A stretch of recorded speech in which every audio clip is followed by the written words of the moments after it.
this very house this morning. That motion will be by the Honorable Member Joseph Mirwaki, and the motion is with regards to the signs, the road designs and construction to incorporate runoff water harvesting and management mechanisms.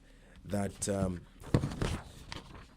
this House resolves that the government, through the Ministry of Transport, Infrastructure, Housing and Urban Development, ensures that all road designs and constructions incorporate runoff water harvesting and management mechanisms.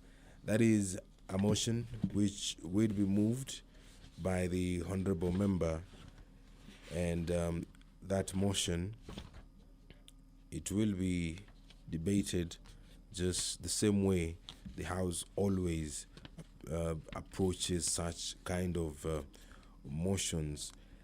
The Cancer Prevention and Control Amendment Bill, National Assembly Bill number 51 of 2016, will also be read for the second time.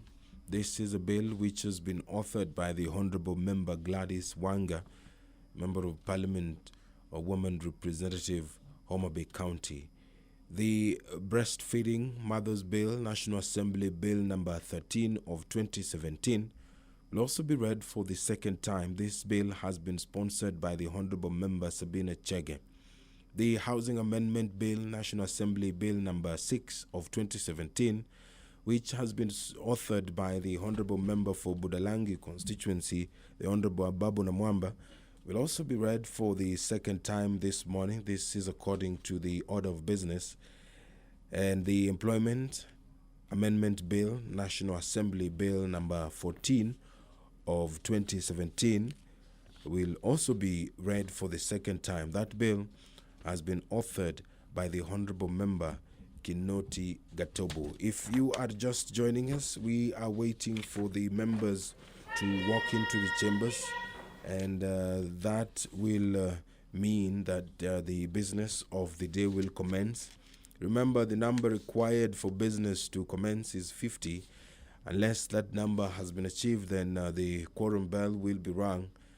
The House has been struggling to meet quorum over the last few weeks, ever since the House resumed, and even yesterday, the business could not continue. There were a number of businesses that were supposed to be transacted, but the House did not manage to sit until 6:30 as required by the standing orders.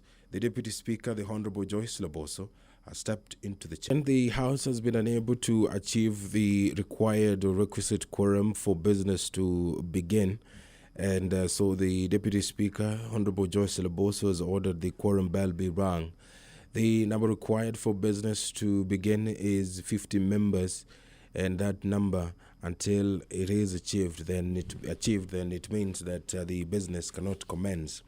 Among the bills which will be debated in the Committee of the Whole House, where some amendments to them have been proposed, are the Traffic Amendment Bill, National Assembly Bill number 33 of 2014.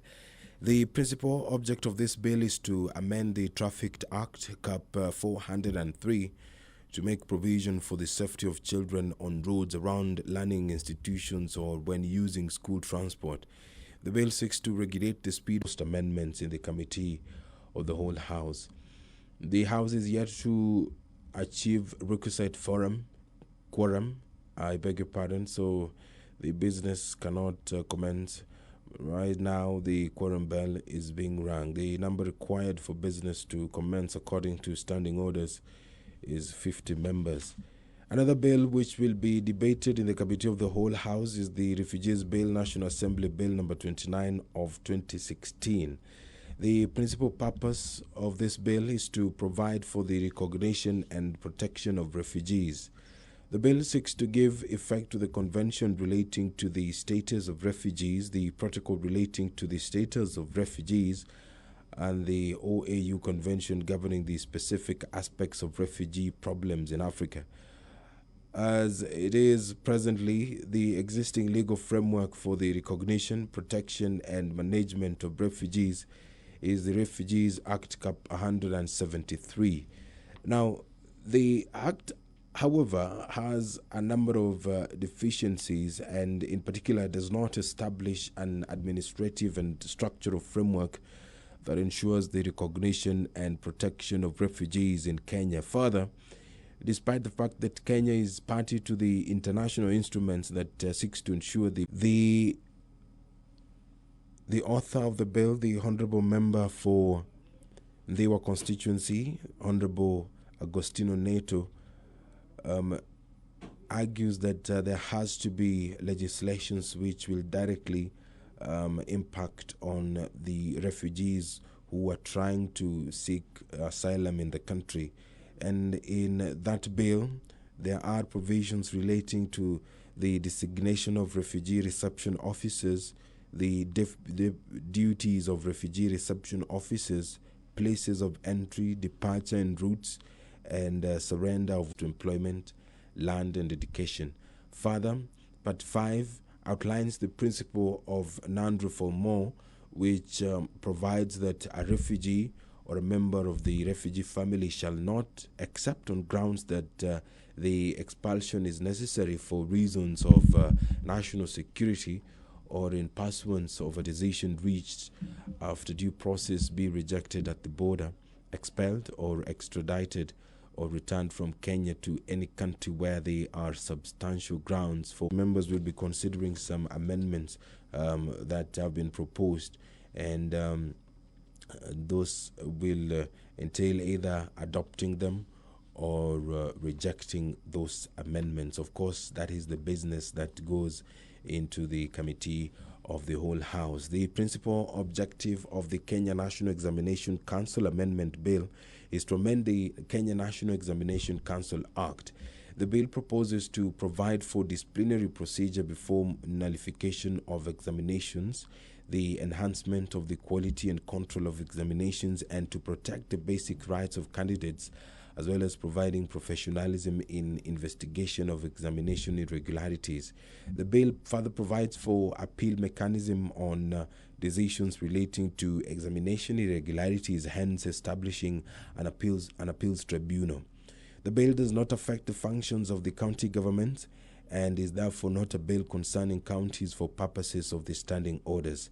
Now, the enactment of this bill shall occasion additional expenditure of public funds. That is a bill which has gone through the first reading, the second reading, and now it is going through the committee of the whole House.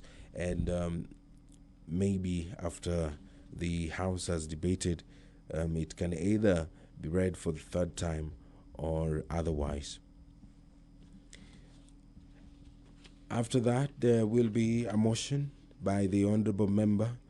The Honorable Member is Joseph Mirwaki, and that motion is with regards to road signs or road designs and constructions to incorporate runoff water harvesting and management mechanisms. And hopefully, after the House shall have debated that motion, there will be also a debate on the Cancer Prevention and Control Amendment Bill, National Assembly Bill number 51 of 2016. Now, the principal object of this bill is to amend the Cancer Prevention and Control Act of 2012 to make provision for training of health cadres in the specialized medical field of oncology to include cancer treatment as part of the provision of primary health care, and to incorporate the use of e-health and telemedicine. The bill seeks to amend Section 2 of the Principal Act by introducing new definitions of the terms e-health and telemedicine. The bill seeks to amend Section 5 of the Principal Act by expanding the scope of functions of the National Cancer Institute to include to promote the use of e-health and telemedicine in the treatment of cancer patients and to entrench treatment to cancer patients as primary health care.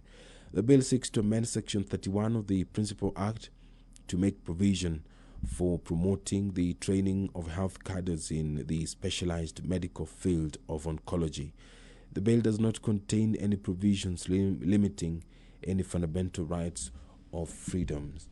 If you're just joining us, the House has not yet achieved the requisite quorum should therefore promote and encourage breastfeeding and provide the specific measures that would present opportunities for working mothers to continue expressing their milk and breastfeeding their infant or young child. Furthermore, the practice of breastfeeding may save the country's valuable foreign exchange that may otherwise be used for milk importation. The Honourable Member argues that presently female employees exit the workforce or stop breastfeeding in order to secure their job security. As the Honourable Member Sabina Chege argues that no woman should be forced to compromise the health of her child in order to make a living. Part 2 of the bill, which contains clauses 3 to 9, provides for the fundamental principles and rights at work for a breastfeeding mother. It provides for the right to freely breastfeed or express one's milk for the baby. It also places an obligation on the employers to provide breastfeeding working mothers with rooms to either breastfeed or express their milk. It also provides for the standards of such rooms. The bill further provides for baby changing tables. This is important because the greater majority finds it unsanitary to change a baby in a public setting such as a restaurant. This provision will also cater for persons who are traveling long distances in the accompaniment of babies, ensuring that in each public restroom a baby changing facility is provided. This part 2, provides for the power of the Cabinet Secretary to make regulations for the better carrying out of the proposed act. That is the Breastfeeding Mothers Bill, and that bill has been authored by the Honourable Member Sabina Chege. The Housing Amendment Bill, National Assembly Bill number 6 of 2017, will also be read for the second time this morning according to the order of business. This is a bill which has been authored by the Honourable Member for Budalangi constituency, the Honourable Ababu Namwamba MP. The principal object of this bill is to amend the Housing Act, Cap 117, to provide for incentives to investors, including tax waivers in the housing and construction industry. The bill gives the Cabinet Secretary responsible for housing, in consultation with the Cabinet Secretary for Finance, power to develop guidelines and incentives to investors, including tax waivers, in order to promote the construction of low-cost housing. The proposed amendment is intended to provide incentives to investors in order to encourage them to invest in low-cost housing so as to provide affordable housing. This bill is not a bill concerning county governments, and the enactment of this bill may occasion additional expenditure of public funds to be provided for in the estimates.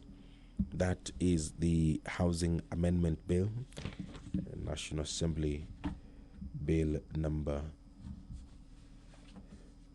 6 of 2017. The Employment Amendment Bill, National Assembly Bill number 14 of 2017, will also be read for the second time according to the order of business this morning. The principal object of this bill is to amend the Employment Act number 11 of 2007 to make provision for an option to extend maternity leave by an additional 3 months, maternity leave for women to thrive. The World Health Organization recommends that infants should be exclusively breastfed for 6 months, and this amendment will aid working women achieve that goal. Clause 2 of the bill seeks to amend the Section 29 of the Employment Act to provide for the extension of maternity leave for a period of 3 months without pay. The bill does not contain any provisions limiting any fundamental rights or freedoms. The bill does not affect the functions of the county government as set out in the 4th schedule of the Constitution, and is therefore not a bill concerning counties. That is the Employment Amendment Bill, National Assembly Bill number 14 of 2017. That is a bill which has been authored by the Honorable Member Kinoti Gatobu, MP. And just a quick recap of the business before this House this morning. The Committee of the Whole House will be considering amendments to the Traffic Amendment Bill, National Assembly Bill number 33 of 2014, the Refugee Bill, National Assembly Bill number 29 of 2016, the Kenya National Examinations Council Amendment Bill, National Assembly Bill number 42 of 2016. As well, there will be a motion by the Honorable Member Joseph Merwaki, and that motion is with regards to road designs and constructions to incorporate runoff water harvesting and management mechanisms. That, aware that Article 43 of the Constitution provides that every person has the right to clean and safe water in adequate quantities, further aware that water harvesting is an important practice for water management, cognizant of the fact that earth dams and water ponds will play a key role in water harvesting, especially in arid and semi-arid areas, noting that a large quantity of runoff water goes to waste in most parts of the country, further noting that this runoff water is properly harvested. If this runoff water is properly harvested and managed, would be useful for domestic, livestock and irrigation purposes. The Honourable Member argues that appreciating that increased infrastructural development, especially in roads, has led to the mobilization of machineries and human resources in most areas, further appreciating that this civil engineering machineries and personnel can be useful in the construction of earth dams and water ponds. This House therefore resolves that the government, through the Ministry of Transport, Infrastructure, Housing and Urban Development, ensures that all road designs and constructions incorporate runoff water harvesting and management mechanisms.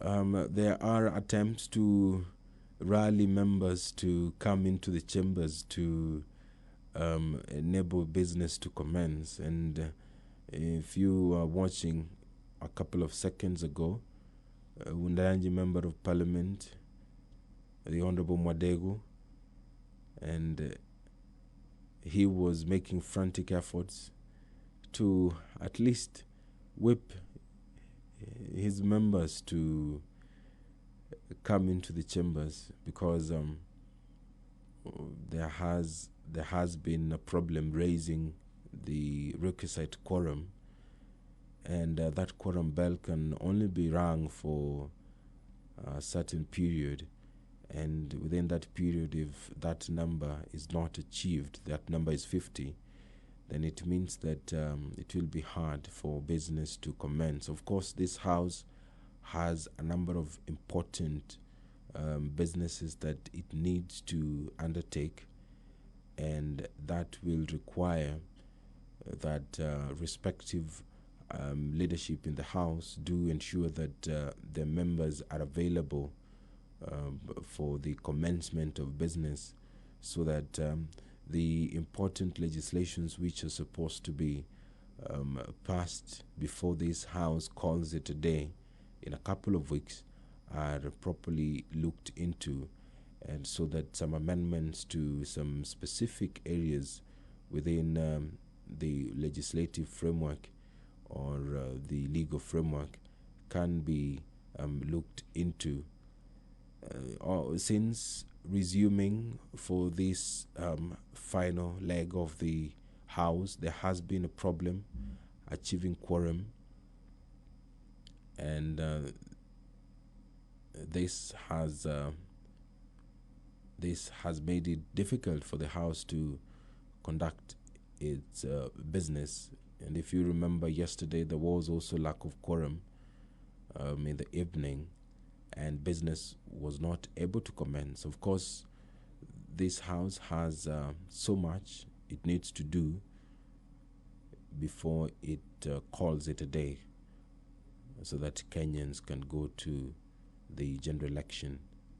If you're just joining us, these are live pictures from the chambers of the National Assembly, where there are efforts to ensure that at least 50 members get into the chambers to enable business to commence. It is just a couple of minutes to 10 a.m. and it is one of the longest wait for that quorum to be achieved.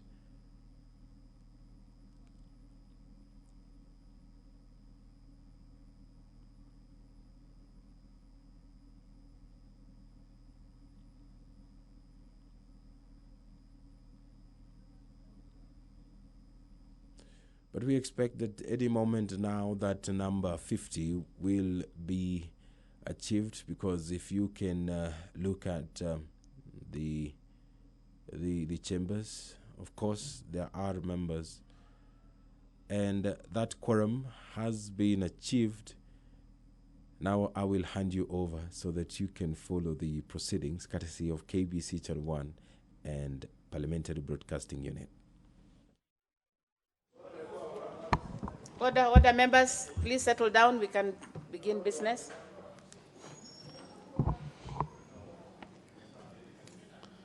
Order number 1, administration of oath.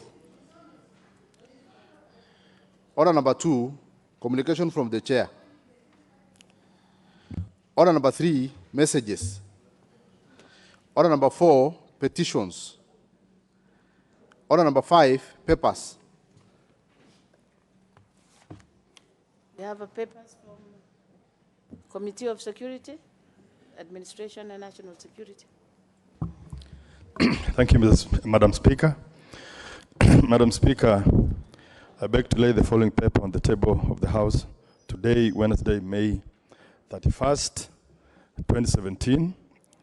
Report of the Departmental Committee on Administration and National Security on its consideration of the petition by a concerned citizen regarding recognition of persons with gender disorder conditions.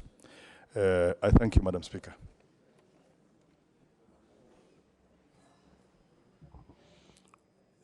Order number 6, notices of motion. Order number 7. For the words a person, B, by inserting the expression A immediately before the words owing to a well-founded, C, by inserting the expression B immediately before the words not having nationality, D, by inserting the expression C immediately before the words owing to external aggression, C, by inserting the expression D immediately before the words the person is a member, and lastly F, by deleting the words commission where it appears and substituting therefore. Are these wanting to contribute on the same, like the Honorable Onyura? No?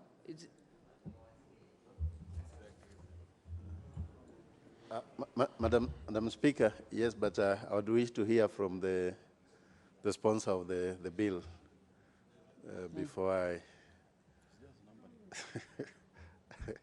Why you'd wish to hear from, is it from the sponsor or from the amendment? The justification. I'm really trying. Okay. Thank you. That's a good observation, Madam Speaker.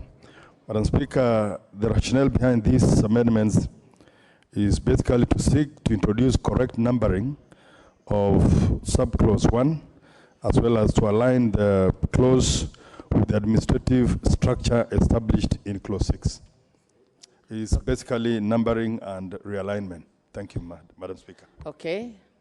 So I then, and the sponsor of the bill is in order with the amendments by the committee? Thank you, Madam Chair. Madam Chair, I do agree with the amendments of the committee. Thank you. I then put the question that clause 3 be amended as proposed by the Honorable Kamama. As many as of that opinion say aye. As many as of a contrary opinion say nay. The ayes have it. I propose that clause 3 as amended be part of the bill. I put the question that clause 3 as amended be part of the bill. As many as of that opinion say aye. As many as of a contrary opinion say nay. The ayes have it. Clause 4. I propose that clause 4 be part of the bill. Help us to make it faster, Honorable Kamama. Thank you, Madam Chair. Madam Chair, I wish to propose that the bill be amended by deleting clause 4 and substituting therefore the following new clause as clause 4.1, A, B, C, and D. And part 2, Madam Chair, is as shown in A, B, and C. And the justification, Madam Chair, is that this amendment seeks to clearly state the grounds on who is excluded from being defined as a refugee, as well as an outline the grounds for disqualification of a refugee. So it actually gives us, defines who is supposed to be a refugee and gives the conditions and the grounds for disqualifying somebody from being a refugee. I thank you, Madam Speaker, Madam Chair. Thank you. I propose the question that clause 4 be amended as proposed by Honorable Kamama. I put the question that clause 4 be amended as proposed by the Honorable Kamama. As many as of that opinion say aye. As many as of a contrary opinion say nay. The ayes have it. I put the question that clause 4 as amended be part of the bill. As many as of that opinion say aye. As many as of a contrary opinion say nay. The ayes have it. Clause 5. I propose that clause 5 be part of the bill. The Honorable Kamama. Now that we have almost got amendments to every single thank clause. you. Thank you, Madam Chair. And I actually, before I read this, I want to call upon honorable members to really pay a lot of attention, because we've had several complaints about refugees in this country. And of course, you know, there's a number of refugees in this country. So I want honorable members to contribute on these amendments. So I propose, Madam Chair, that clause 5 of the bill be amended as indicated in A, in B, in C, in D, in E, in F, and G. Madam Chair, the purpose of this amendment is for the purposes of correct numbering of paragraphs in the clause, as well as for correct referencing. Thank you, Madam Chair. I propose a question that clause 5 be amended as proposed by the Honorable Kamama. I put the question that clause 5 be amended as proposed by the Honorable Kamama. As many as of that opinion say aye. As many as of a contrary opinion say nay. The ayes have it. I put the question that clause 5 as amended be part of the bill. As many as of that opinion say aye. As many as of a contrary opinion say nay. The ayes have it. Clause 6. I propose that clause 6 be part of the bill. Honorable Kamama.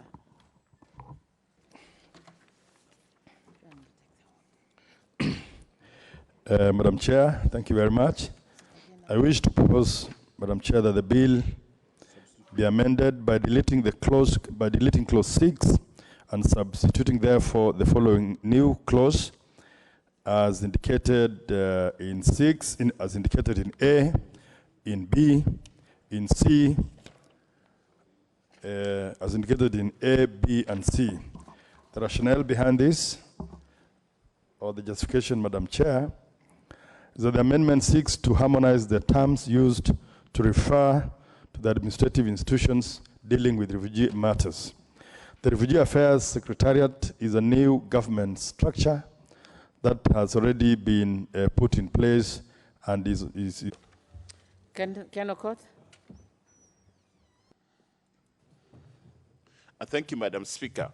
You see, when I look at the bill and I see the amendment proposed by the committee, A in the bill says we have a Kenya Refugee Repatriation and Resettlement Commission.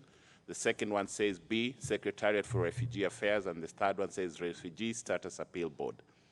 Their amendment they're proposing is to change the Refugee, Repatriation and Resettlement Commission, which sounds to me more broad and robust and clear than a simple Refugee Advisory Committee, which sounds like a weaker body, yet we know the business and the concern and the issue of dealing with refugees, especially Kenya as a host country for so many refugees, really needs a bigger structure. The chair has made in his argument that the argument the chair has made is that the structure already exists and was recently gazetted by the Ministry of Interior.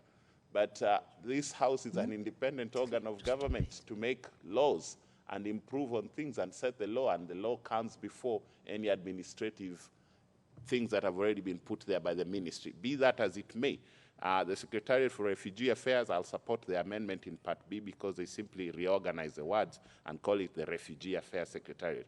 But I think as we look through the rest of the amendments that are proposed, this first amendment here at number 6 is a warning of the conflict that's coming for the rest of the amendments in this bill, whether we are fully thinking about a proper refugee administration structure that takes care of human rights and emerging needs of refugee communities and durable solutions, or we are simply just trying to stay with the old Refugee Act, which had served us well, and then we realized it had gaps and had to be revamped, and the committee did not bring its own bill. Now it is working on a private member's bill and has virtually changed everything. I think this caught your eyes, Madam Chair, so I oppose.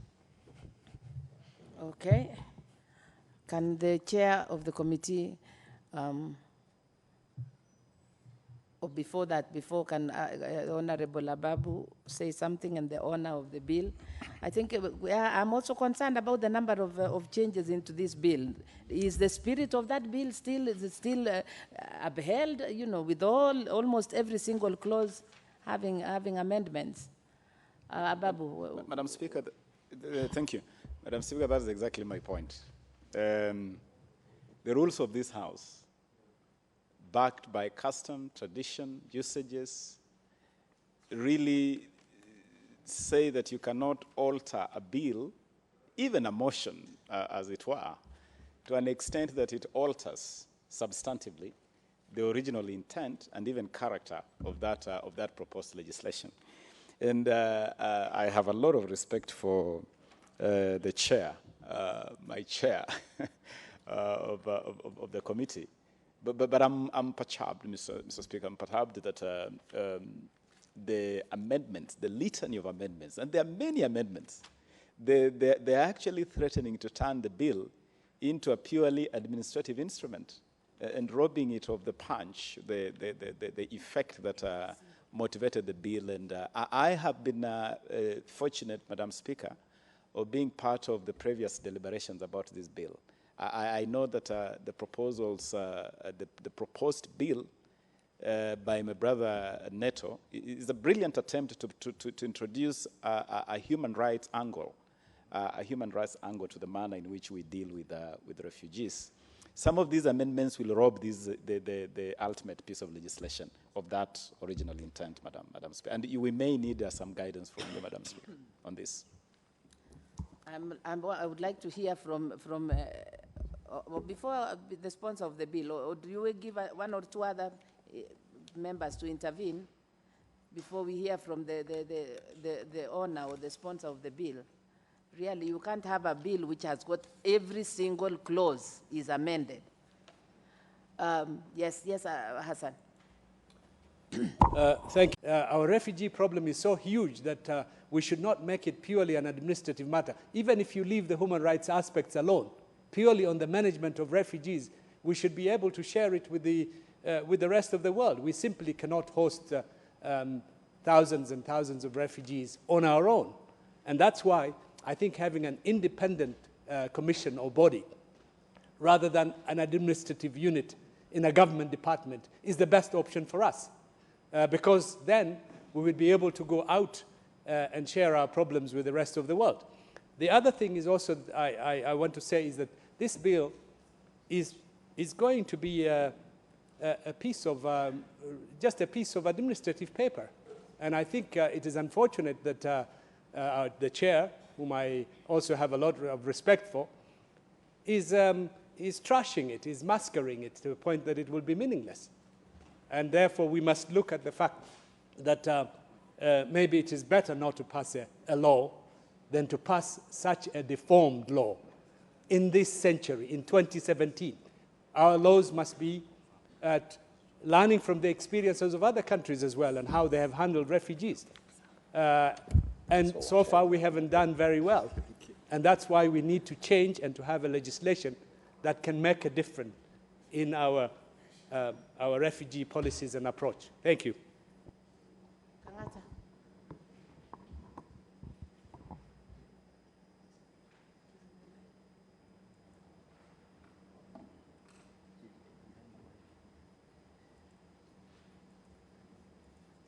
You must be having a problem with your mic. Just whichever one is nearest to you that works. Yeah. Okay, that one. Thank you. Thank you, Madam Chair. Madam Chair, I rise to support the recommendation by the committee. Number one, there are financial implications to that proposal in that when you form a commission, you need to pay salaries, you have to have several other payments. I would probably seek a direction as to whether such a proposal obtained concurrence from the budget committee as per our own standing orders. Number two, even if that happened, I don't belong to the school of thought that we need to expand governments. Madam Speaker, we have so many commissions, so many agencies that are gobbling government resources. Which resources can be better employed, even to help those refugees directly? And number three, I don't see how what wrong the current status quo has been negative to the rights and interests of the refugees. We do have a department handling that issue of refugees.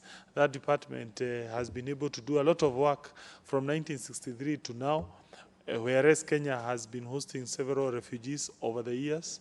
So therefore, when you create a commission, you just create another layer of government bureaucracy whose main bottom line is to use government resources and waste them. I would propose, we support the proposal by the committee. We reduce the government, we ensure the government doesn't expand, and then we proceed that way, as opposed to having every day creating a commission, otherwise we shall have a very huge government, which I think the people of the proposers' constituents can benefit from. The only problem with the amendments is that it reduces the refugee management to an appendage of a government sector, which is peripherally very dangerous for us, because I think the refugee burden in Kenya is such a huge thing that we really need to give consideration. That is why I was hoping, in fact, our proposal, which are threefold, if you look at what was in our initial clause 6 and clause 7 and clause 8, they are not harmful if you look at them. What they do is actually they just give the commission, as it's going to be established, a bit of space, a bit of legitimacy. And I really think that there is nothing that is harmful in having the commission. But if at all you make it an advisory committee, there would be a small problem in the sense that you then narrow the sphere in which the commission can operate. So, I mean, there is no at heart. And so I want to propose that we maintain the issue of having a refugee affairs secretariat so that the government has a muscle to deal with this heavy matter of refugees. I also want to say that I take cognizance of the sentiments by my good friend Honorable Namwamba, who is the party leader of the Labour Party, and Mheshimiwa Hassan, whom I have a lot of respect for. And I want to urge honorable members that these the amendments that were actually drafted after a lot of consultation with the ministry, with the agencies such as UNHCR and other interested parties, and also with the refugees themselves. The agencies, all the agencies dealing with refugee matters. We also consulted with my good friend Honorable Neto, who I have a lot of respect for, and we actually agreed that let's have this. And the committee also, I want to say that the committee also already exists. The committee exists in the Act. So I want to propose that We maintain it because it strengthens the management of refugees. But widening it is actually making government big. And you know, we want to make it lean so that it is efficient, effective, and operational. I thank you, Madam Chair. I think, Honorable Neto, the question that has been asked, with all these amendments, does it change the spirit of the of your bill? Or as you have said, you have discussed and you've gone through it, and it's just most of the amendments, I'm told, are typographical and grammatical. Madam Chair, it is true that the clause 4 and 5 that we were amending were basically typographical, and they're just making to improve. But the problem begins in clause 6, 7, and 8, which actually changes the administrative way you want to do refugees in Kenya.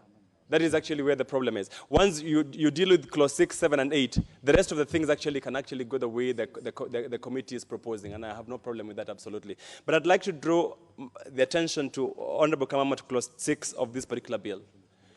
We are actually saying, in fact, if you look at the changes he's making in clause 6, it's fairly harmless. The only thing he's doing in 6A is that he's trying to, we have there proposed the Kenya Refugee Repatriation and Resettlement Commission. Now, the Honorable Kamama's committee would like us to call that particular department the Refugee Advisory Committee. That is the substantial change that he's making that I'd like him to come on with me. The second one, which is 6B, I have no problem absolutely with, because that already exists. It is called the Refugee Affairs Secretariat. That already exists, and I think it's the administrative arm of the commission or a committee, as ever you're going to call it. Then the third one is the Refugee Status Appeal Board, which has nothing, again, that still changes. So the only problem we have is in the first one, which is calling the Refugee Advisory Committee, whereas you're calling it a Refugee Repatriation Commission. That is the only one I want you to see. That there's no problem with the Secretariat, that already exists, and we agree with it. There's no problem with the board, that already exists, we agree with that, of the mandate of that particular committee. And that's why I'm hoping there is nothing that is giving extra money. In fact, if you look at his listing, it takes the same people that we have. The only problem is in the name and the mandate. That is the only thing. And but if at all, I do not want us to spoil the spirit of the negotiation that we had. I was only hoping that he says that what we are proposing is actually not harmful to what is there in contained in the bill. That the mandate then is going to be narrowed, and that is where the problem begins in terms of refugee issues. Madam Chair, thank you. Members, you know we dispose of matters in the way that we do, so I now want to put the question that clause 6 be amended as proposed by the Honorable Kamama. As many as of that opinion say aye. Aye. As many as of a contrary opinion say nay. Nay. The ayes have it. I now put the question that clause 6 as amended be part of the bill. As many as of that opinion say aye. Aye. As many as of a contrary opinion say nay. Nay. The ayes have it. Now,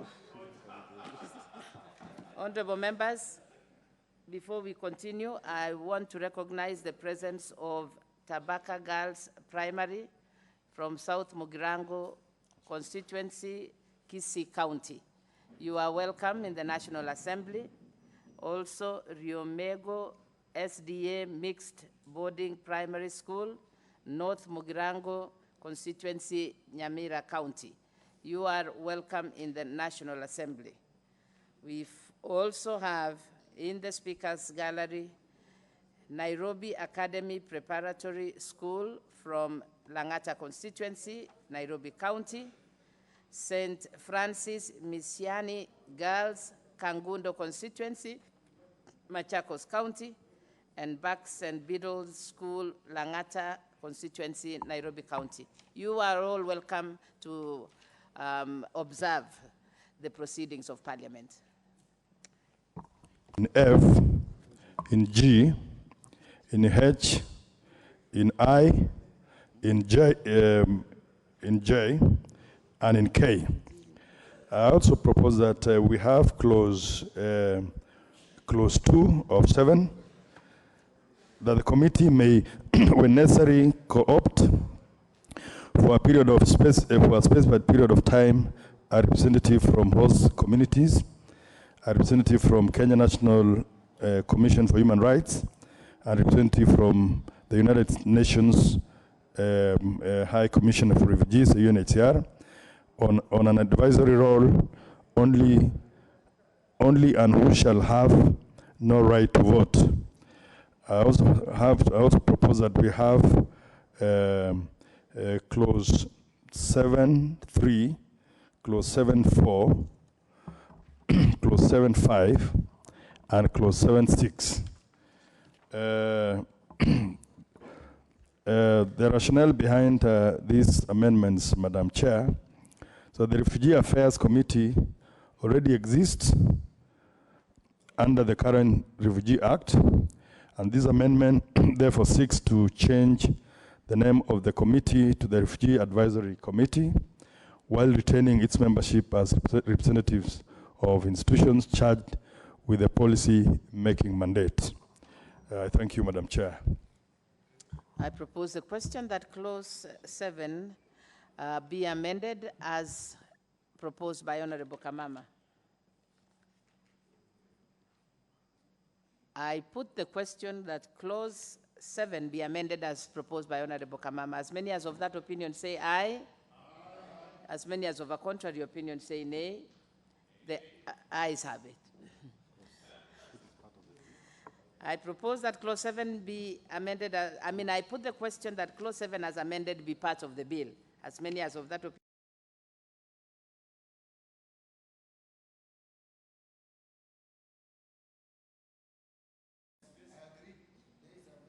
But can you stand?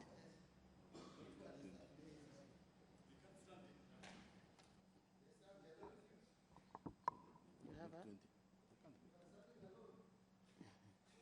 So, okay, that one is defeated. Clause 8. I propose that clause 8 be part of the bill. The Honorable Kamama. First of all, before I move clause 8, Madam Chair, I just want to call upon members to be very keen and not just to vote without reading this, because the consequences are lethal. If you just oppose and you really don't know or really have not read this bill. Madam Chair, I wish to propose that the bill be amended, that clause 8 be amended by deleting clause 8 and substituting, therefore, the following new clause, and that is clause 8. Clause 8, the functions of the committee shall be as indicated in A, in B, and C, and D. And in the interest of time, for the sake of those who want to oppose, for the sake of it, I might actually read everything so that I can justify when people have really understood the gist of these amendments. And so I want to say, Madam Chair, that these amendments seeks to strengthen the current policy-making organ, which is the Refugee Affairs Committee, by clearly spelling out its functions. Yeah, because the functions must be indicated. The functions proposed in the amendment are broader and better articulated than in Refugees Act of 2006, and that is the essence of this repeal. I thank you, Madam Chair.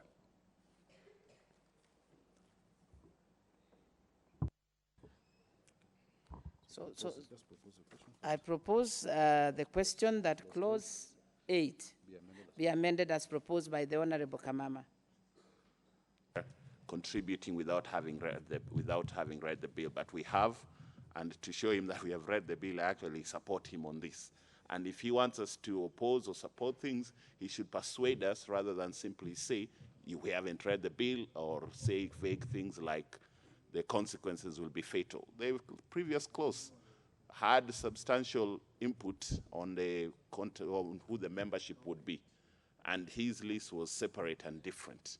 And so instead of persuading and explaining which are the differences and why his are better, he's saying we haven't read the thing. I'm telling you on clause 8, he has made an improvement, and I'm happy to support.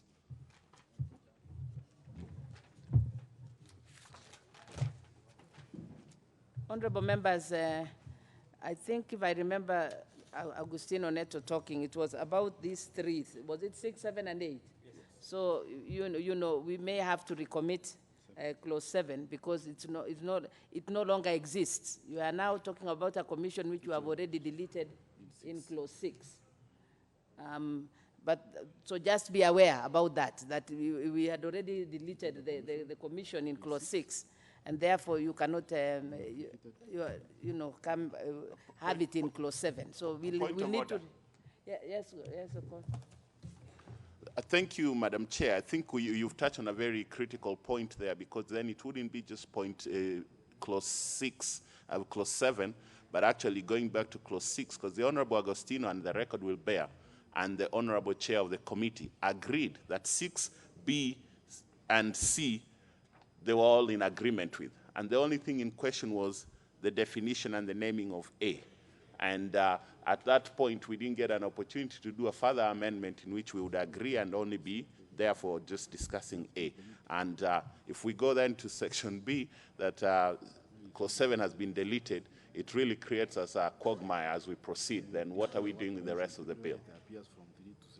So I beg to, if we're going back, we should go back and start at 6 again. 6, 7, and 8 were the substantial and philosophical differences.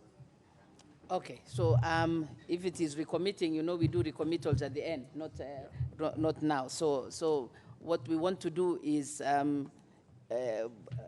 propose the question, first of all, that clause 8 be amended as proposed by the Honorable Kamama. I put the question that clause 8 be amended as proposed by Honorable Kamama. As many as of that opinion say aye. As many as of a contrary opinion say nay. The ayes have it. Now I put the question that clause 8 as amended be part of the bill. As many as of that opinion say aye. Aye. As many as of a contrary opinion say nay. The ayes have it. Okay. Clause 9. I propose that clause 9 be part of the bill. Kamama? Honorable Kamama? Thank you, Madam Chair. Madam Chair, I wish to propose that the bill that the bill be amended by deleting clause 9 and substituting therefore the following new clause. That is clause 9(1), clause 9(2). Madam Chair, the rationale behind this is that the amendment seeks to align the bill to the use of the term Refugee Affairs Secretariat, which is already operational, and the amendment further seeks to harmonize the functions of the Secretariat with those of the Director for Refugee Affairs. I thank you, Madam Chair. Okay, I propose a question that clause 9 be amended as proposed by Honorable Kamama. Is that Neto, Agustino Neto? Thank you, Madam Chair. Madam Chair, I'd like to oppose this particular amendment. Madam Chair, we spoke with the chair of the committee, and this particular clause is actually not harmful. The Secretariat, which is now established, and also the work of the Director of Refugee Affairs, which is actually the problem in refugee management right now in Kenya. So that to fuse both the function of the Refugee Affairs Secretariat and the Director of Refugees, I think there's a small problem. And I'm actually asking him to give this consideration. We didn't have a problem with this particular clause 9. I do not know why he feels that now improve it. And how best to improve it, Madam Chair, would be in the manner of trying to isolate and distill the various functions as we try to do in this particular bill. And that's why I'm really requesting the Chair that we have a general working arrangement. I will support you where I think our philosophy is fine, but in this particular one, I think 9 really, it does not make a lot of sense to try to delete and fuse the functions as you propose in clause 9. Please look at what you're trying to do, and then at least we agree on it. Thank you very much. I oppose.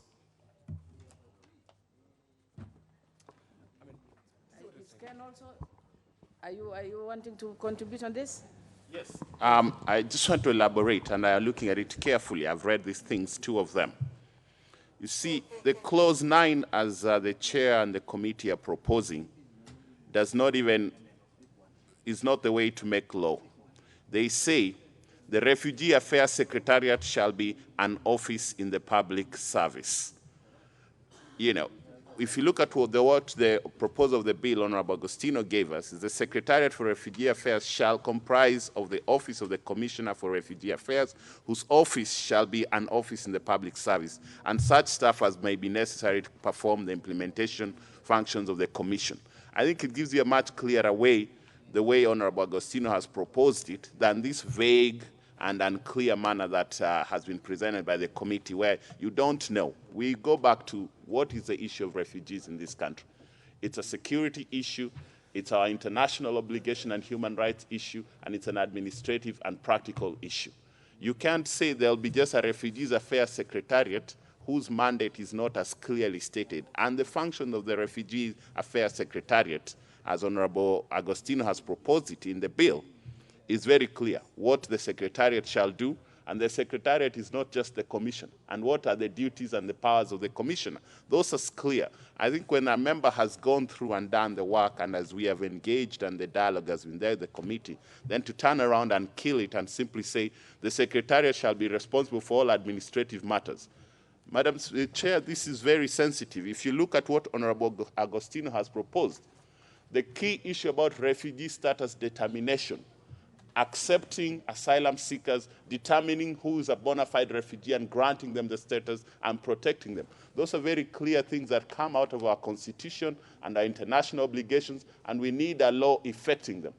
That is killed in what Honorable Agostino has proposed in the bill and left merely to the Secretariat shall be responsible for all administrative matters and in that capacity coordinate activities and programs, very vaguely. Yet, the Honorable Agostino has gone step by step, 1, 2, 3, 4, 5, 6, 7, 8.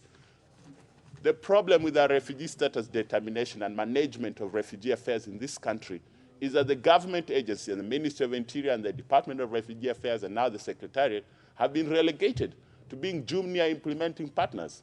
And it's a big international NGOs who are making these decisions. UNHCR has been doing this, maybe for us in the beginning when we were overwhelmed, doing even refugee status determination. This is a matter of sovereignty. Kenya is a country that's over 50 years old. We know what the complications are with the refugees. Let us determine for ourselves and put in a competent commission and secretariat with the staff and the funding. If UNHCR, if international partners want to help us, let us not give away our sovereignty and leave it that. So I think it looks like just a bunch of words are being deleted, but when you read the meaning of those words against the green paper that has been proposed by Honorable Agostino and the amendments here, we will end up with the same status quo where the department is not funded, the commissioner is not clear who it is, what's their mandate and tenure of office, and what their full authority is, and then they'll be subletting the work and giving it back to refugee affairs of other NGOs and the UNHCR. I think something like refugee status determination is a sovereignty issue, and Honorable Kamama is somebody who's experienced in security and respectfully, I think should let the amendment that the proposal by Honorable Agostino to stand as it was proposed rather than to kill it the way he's proposed.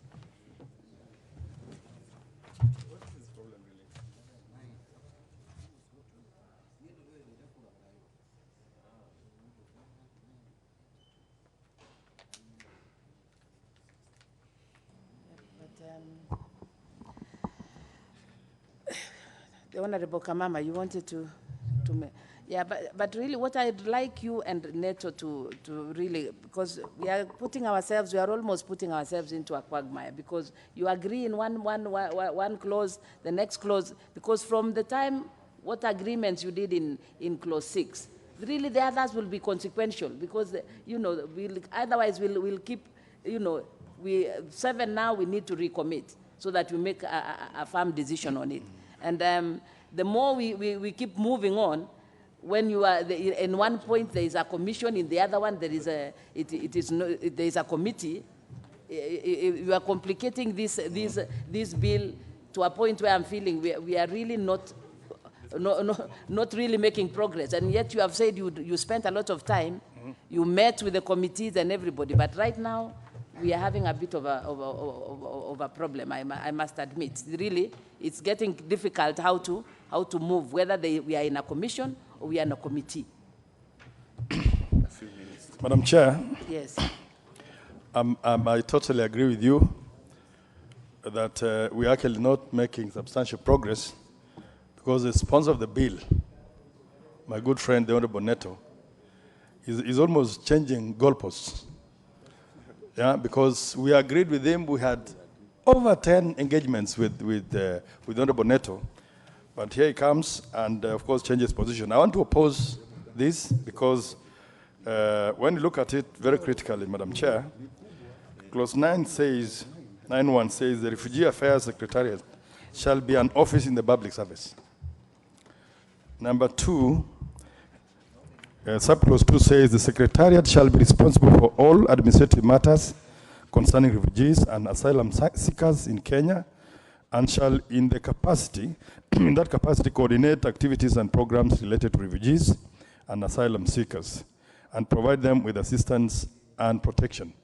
So I really want to oppose what has been suggested and maintain what we have agreed in over 10 forums with the Honorable Neto and other agencies, including UNHCR, the ministry, and other institutions dealing with refugee matters. So I want to propose that we maintain this amendment because it serves the government well. And as you know, this refugee issue is a security issue as well. But as you know, most of the challenges that we get from terrorists emanate from some of the refugee camps. And so I oppose that, Madam Chair, and I want to call upon members to really vote for this. Thank you.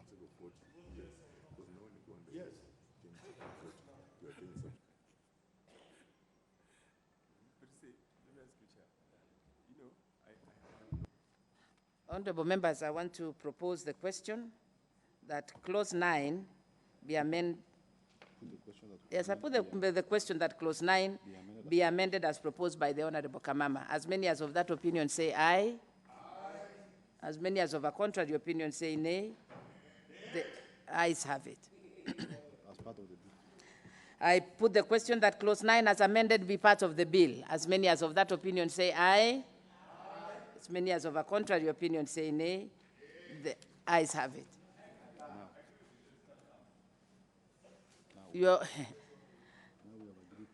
Now, if you sit together, shall we continue, or do you want us to give you time? We can adjourn debate and you go and agree.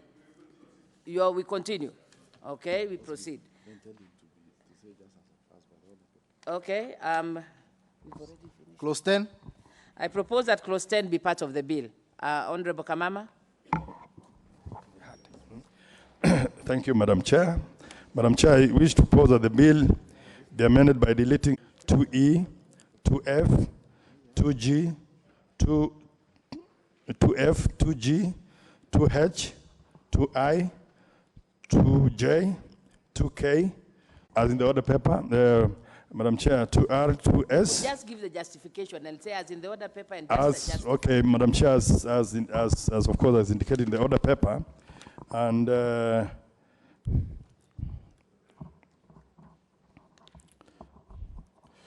justification, Madam Chair,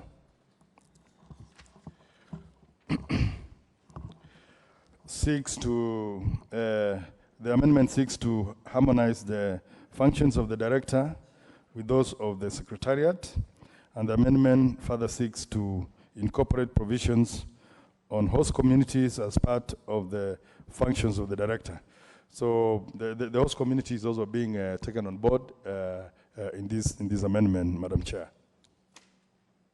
Okay, I propose a question that Clause 10 be amended as proposed by Honorable Kamama.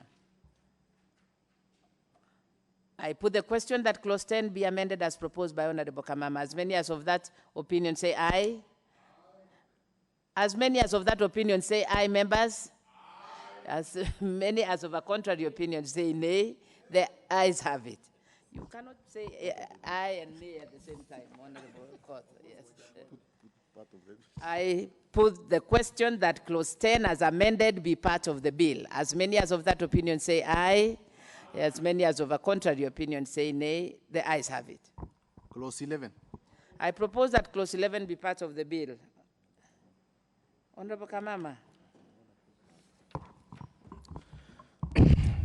Thank you, Madam Chair. I wish to propose that clause 11 be part of the bill. The justification, Madam Chair,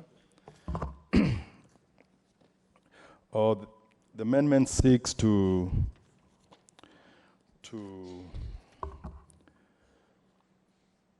state the composition of the appeals board as currently contained in the bill.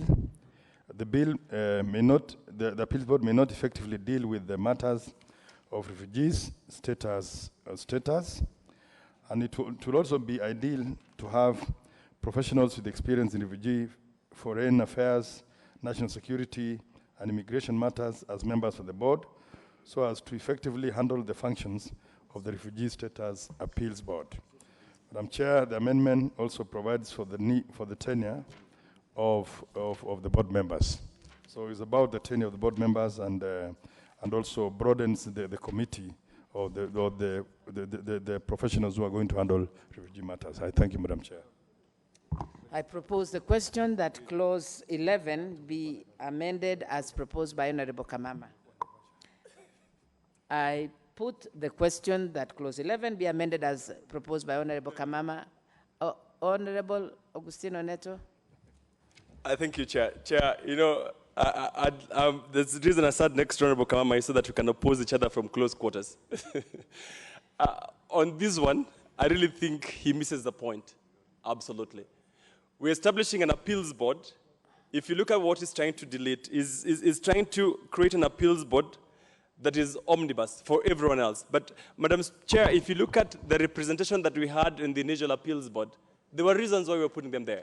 I mean, you're having a representative of the Kenya National Commission for Human Rights. You're having a representative from the National Cohesion and Integration Commission.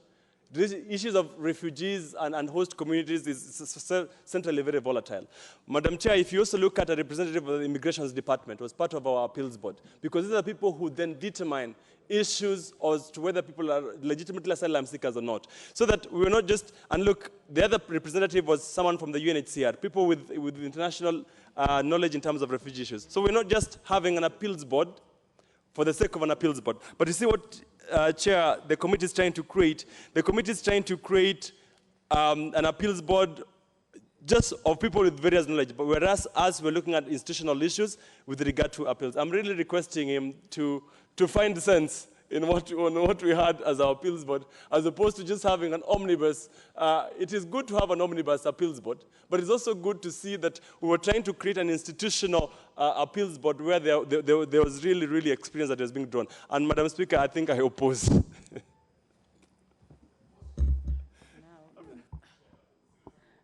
Ken, Honorable Ken Okot. Thank you, Madam Chair.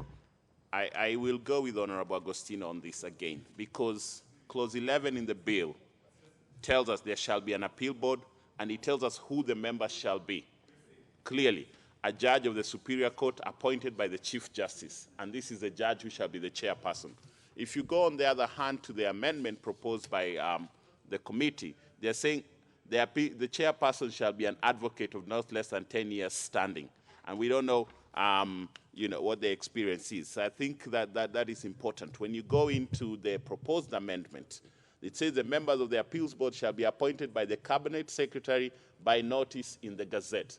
I think that is a much dangerous way to go, because putting all these powers in the hands of an appeals board that will basically be an appeals board which has been appointed purely by the cabinet secretary versus an appeals board that is more independent and more varied. Look at an appeals board that has a representative of the Kenya National Commission of Human Rights, representative of the National Cohesion and Integration Commission.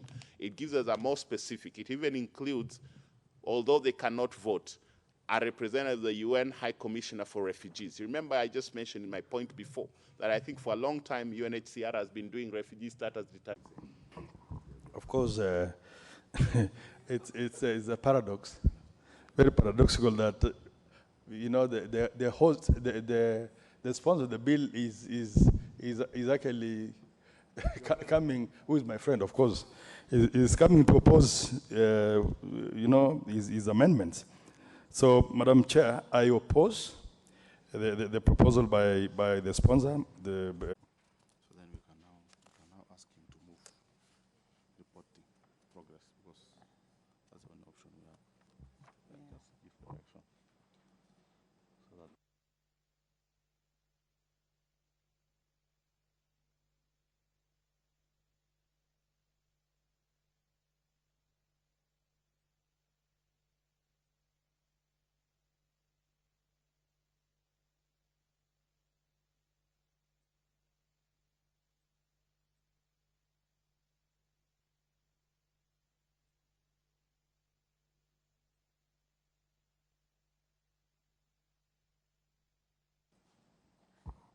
Members, just give us a minute to consult. Come, Chair.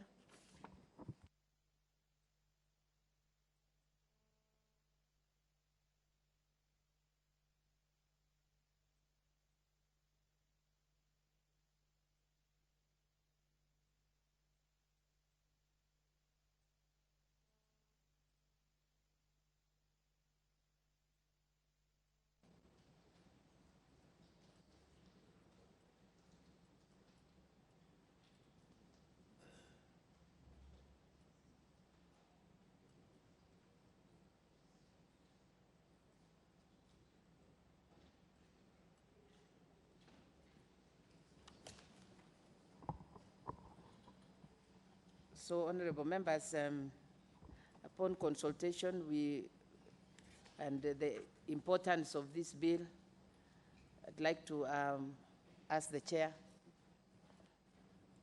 The committee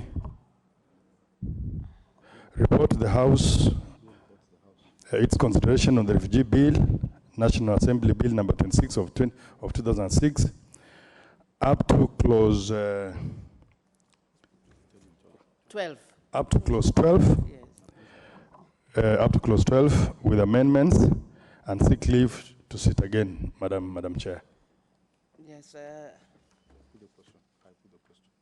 Okay, honorable members, I put the question to that proposal, which is that the committee do report to the House its consideration of the refugee bill, National Assembly Bill number 26 of 2016, up to clause 12, and its approval with amendments, and seek leave to sit again. Will as many as of that opinion say aye? As many as of a contrary opinion say nay? The ayes have it.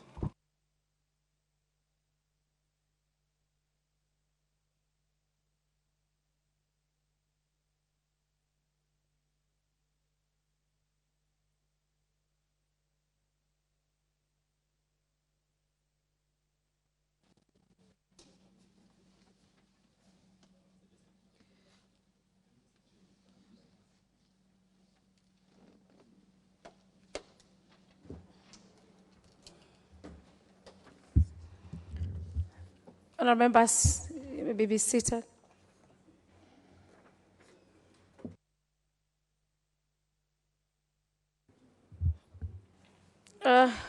Order members, let us have the chairperson to put the question, to do the reporting. Honorable members, I beg to report that the Committee of the Whole House has considered the Refugee Bill, National Assembly Bill number 26 of 2016, up to clause 12, and approved the same with amendments, and seeks leave to sit again. Let us have the mover of the bill to move agreement with the said report. Honorable Kamama, the mover of the bill.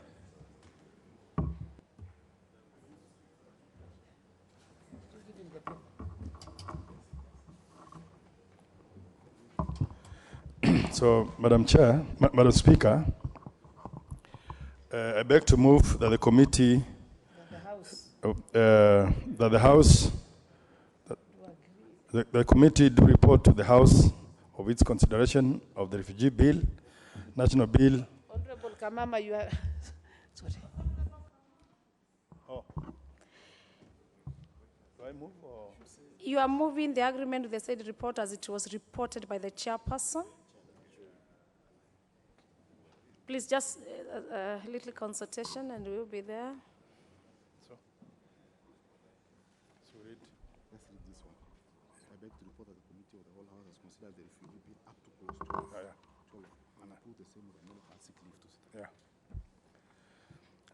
Thank you, Madam Speaker. Madam Speaker, I beg to report to the committee of the whole House that the whole House has considered the refugee bill, National National Assembly Bill number 26 of 2016, up to clause 12, and approved the same with amendments and seek leave to sit again. I thank you, Madam Speaker. Thank you. Members, I now propose the question, which is that the House do agree with the committee in the said report. I will not be able to put the question because of the obvious. But we're in agreement after the moving and agreement with the said report. So next order.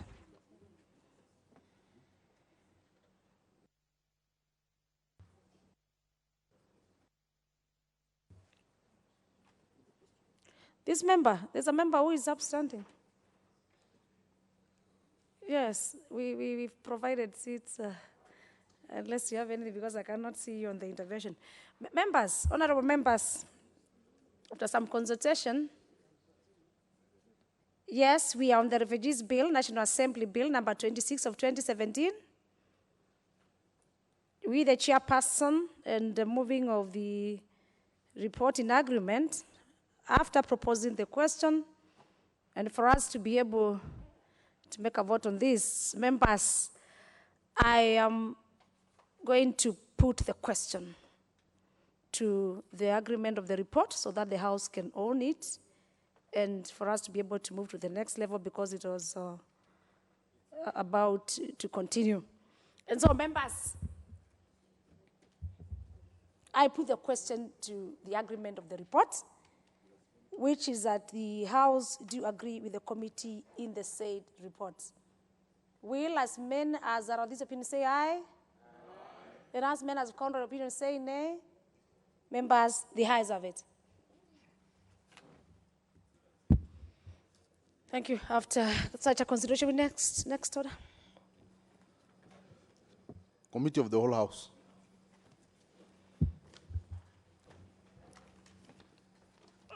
Members, you're going to committee of the whole House.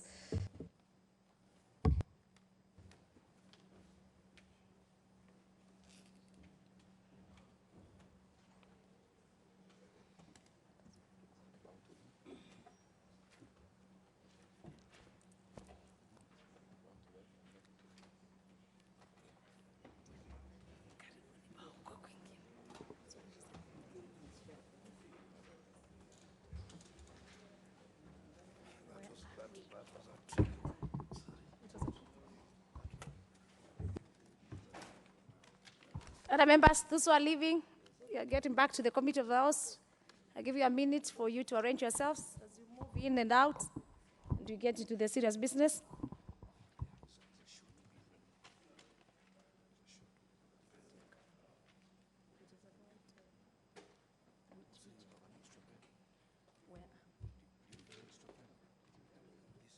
Out of the chair, Honorable Sabina. Sabina, you know, yes. Sabina Chege. Okoth wants to take your position. It's next. Yes, Honorable Chege. And let me have order in that corner where Honorable Sabina is. She's presenting a very serious bill. Yes, Honorable Sabina.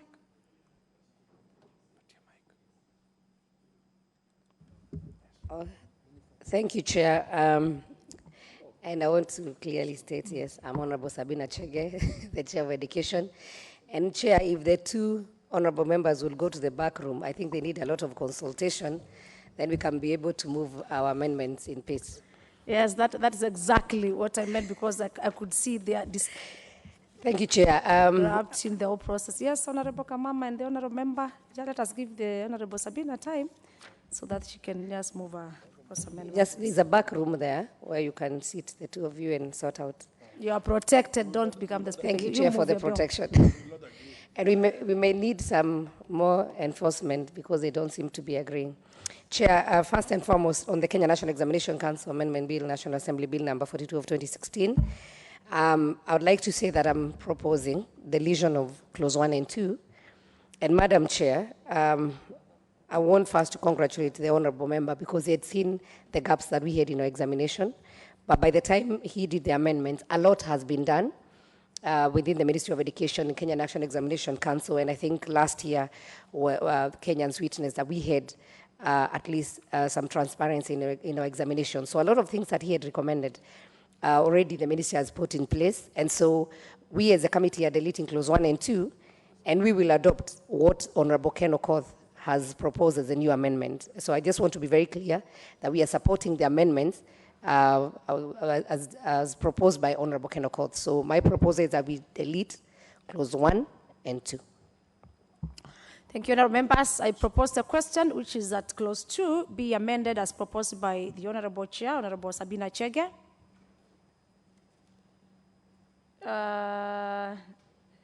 No request on this. Ken, you want to, but you have an amendment to this. I can see no request. Therefore, members, I move to put the question, which is that the clause 2 be amended as proposed by the chair. Will as men as are this opinion say aye? And as of men as contrary opinion say nay? The ayes have it. After carrying the Honorable Sabina's amendment, now the amendment by Honorable Okoth falls, simply because it was already included in that. I now put the question to the clause, which is as clause 2, as amended be part of the bill. Will as men as this opinion say aye? And as men as contrary opinion say nay? The ayes have it. Next clause. New clause 2A. I propose a question which is as new clause 2A be part of the bill. There's a proposed amendment by Ken Okoth. Let's get your amendment. Thank you, Madam Speaker. I'd like to introduce a new clause 2A that, we put in. The clauses rephrased in the new proposed clauses as in the order paper. The new definitions of are necessary to offer clarity on their usage in the context of the bill as they refer to terms introduced by the amendment. So we are amending the Principal Act. We are also bringing in aspects of the TVET Authority and Training Act, its appeals board. Then we also are talking about in 40A to make sure that there is punishment and consequences and fines for staff members or agents of the National Examination Council who by action or inaction aid in examination irregularities, not just the end student suffering, but actually agents who commit this. So we propose hefty fines, and we've seen examination irregularities in the last 3 or 4 years. This last year it was much better. The situation improved, but we want to make sure that that is done. Clause 2C, it talks about the National Examinations Appeals Tribunal, which is what Honorable Agoi had proposed, and we've consulted with him, and the membership of the Appeals Tribunal will meet the requirements and the spirit and the goals of what Honorable Agoi was proposing. The Appeals Tribunal is important so that fair administrative action as per the Constitution is realized, and the composition of the tribunal is also well thought out to bring in a legal practitioner, personal experience in marking of exams, and representatives of head teachers. But it also safeguards the rights of the exam people who take exams and their results may be nullified or cancelled, a chance to appeal.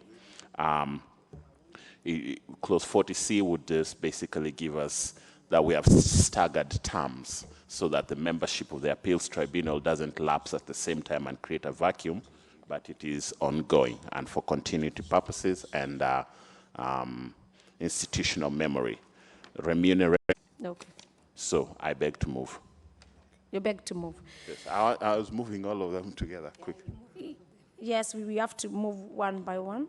Okay. Because it's a different, we are including All right, thank new, you. new As per the order clauses. paper, then let's just move 2A as per the order New paper, clause and A. as I explained before. Honourable members, after listening to the import of the amendment, I do propose the question, which is that the new clause 2R be amended as proposed by the Honourable Ken Okoth. Sabina Chege, Chair, you have any issue on that?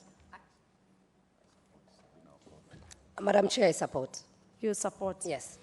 See no another interest on this, I now move to put the question, which is that new clause 2R be amended as proposed by Honourable Ken Okoth. Will as many as are of the opinion say aye? And as many honourable members, Okoth, you cannot be the only one who is supporting your own amendment. Members, I put the question, which is that new clause 2A be amended as proposed by the Honourable Ken Okoth. Will as many as are of this opinion say aye? And as many as of contrary opinion say nay? The ayes have it.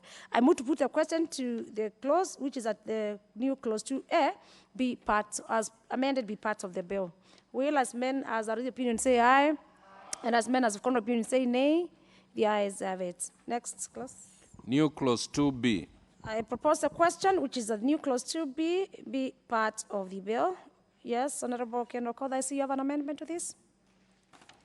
Thank you, Madam Chair. I propose that the new clause 2B be included as proposed on the order paper.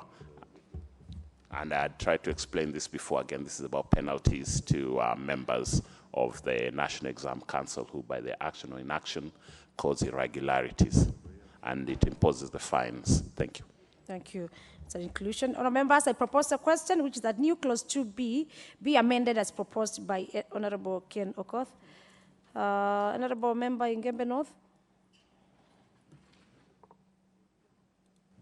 Okay, thank you, Madam Chair. I support this amendment. It's important that we force or make people comply, because at times when people are not, when they are used to the culture of impunity, the culture of not respecting the law, where morality does not exist, to be also forced even through the law, because this culture of cheating is what. Next clause.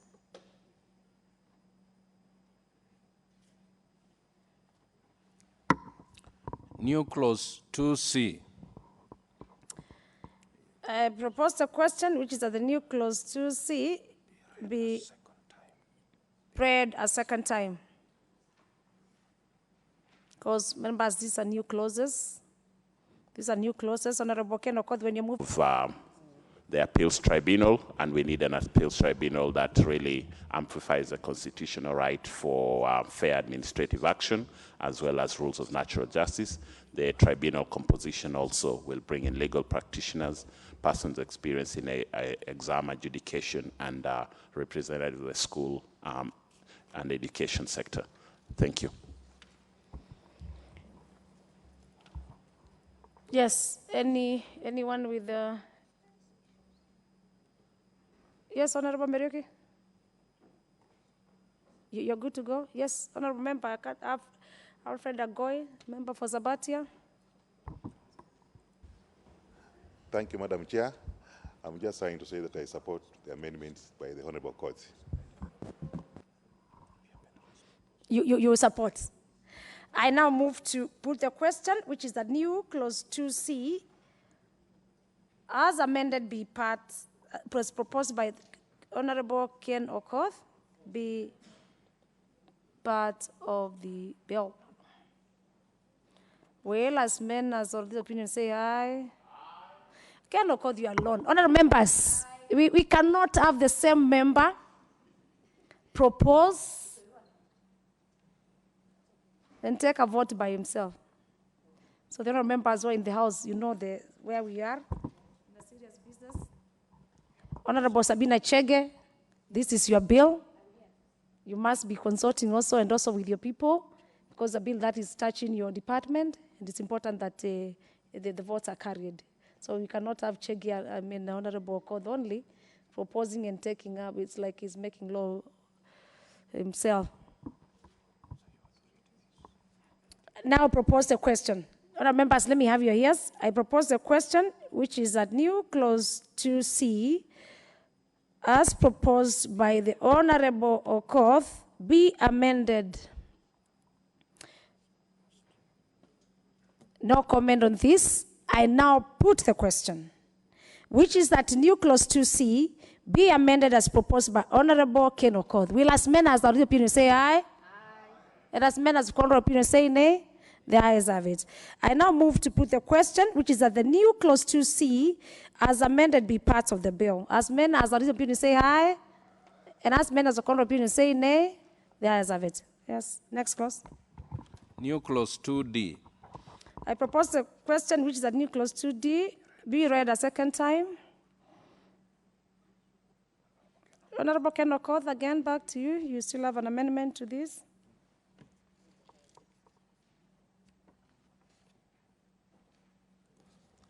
Thank you, Madam Chair. I would like to propose that the new clause 2D be included in the bill as proposed in the order paper. Thank you. I propose a question, which is that new clause 2D be amended as proposed by the Honourable Ken Okoth. Honourable Alfred Angoy, member for support here. I can see on the request list. No, okay. I support, Madam Chair. You support. I move to move the question, which is that new clause 2D as be amended as proposed by the Honourable Ken Okoth. As many as the opinion say aye. Aye. And as many as of contrary opinion say nay. There is have it. I now put the question to the clause, which is that the new clause 2D as amended be part of the bill. Will as many as are of this opinion say aye? Honourable members. Honourable Ken Okoth, Honourable Sabina, Honourable Merioki, the Honourable Sabati, we must take a vote on this. We must take a vote on this. And you know the procedures of the House. So allow me, yes, allow me put the question, which is the new clause 2D, as amended by the Honourable Ken Okoth, be part of the bill. As many as are of this opinion say aye, and as many as the contrary opinion say nay, the ayes have it. Let's move.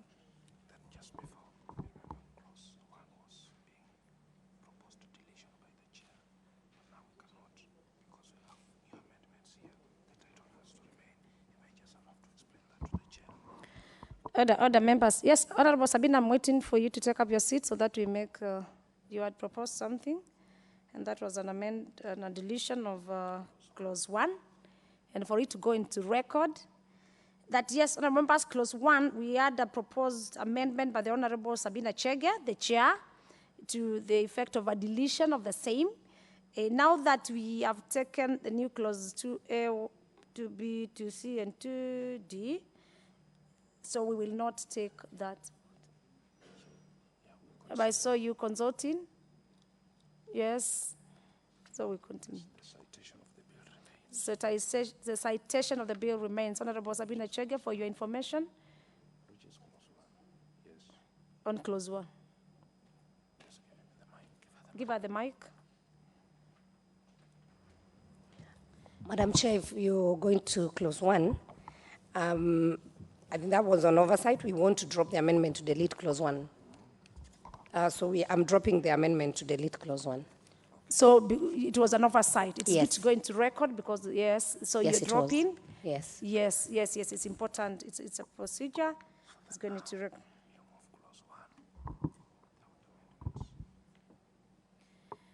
Therefore, with that effect, I...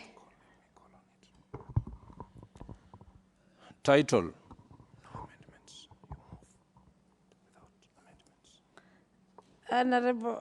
Honourable, yes, what is? Honourable Alfred Madam Chair, we have further amendments because the spirit. On which one? The spirit of the amendment. Honourable member, can you cite your clause, which you? Yes. I've just given you an intervention because we've already put the question on that clause. Yes. Now we are saying that we also. You and who? No, I'm saying that, Madam Chair. You and who? Myself, Madam Chair. On which clause? On clause 2, we want also to move down. Honorable member, yes. Have you consulted with the clerks? Have you processed your amendment? And are you in agreement with them? Because we don't have it here on the table. Yes, Madam Chair. And secondly, unless it's a recommittal, I can see even you are next to the chair, and she has already admitted and accepted that they all. So it has to come from the right process. You cannot just stand and make amendments on the floor. The procedure has to be followed. And again, we have already put the question on the clause 2, and the House has taken a vote. So the honorable member, I guide you that, of course, yes, I understand, but we have to follow the right procedure. So we've already moved from that, and we are not in a position to recommend to Madam Chair. Is it allowed? I'm saying we've already put the question on that, and any amendment in this House, you know it, and I can see you are sat next to the chair, asked to follow the right procedure of approval. We do not have it unless it's a recommittal, and we've already put the question on the same. I stand guided, Madam Chair. You stand guided? Yeah. I am happy that we are in agreement. Chair, you want to say something on this? Give it to the chair, Honorable Sabina Chege.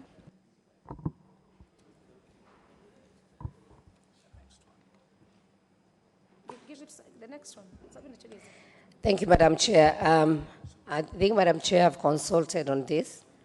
What we'd like to do is a recommittal of clause 2. I know we've already put the question, but Chair, as we did the deletion. It's a committee amendment. Of course, I agree that you are the chair, and we have not been given, and actually in the schedule, the proposals have not been given, the proposed amendments that you're talking about now. Of course, after stating yourself loudly and that it was an oversight, so you needed to have put in the right procedure, debated, discussed, and brought to the House as amendments that have been proposed and passed in the procedural.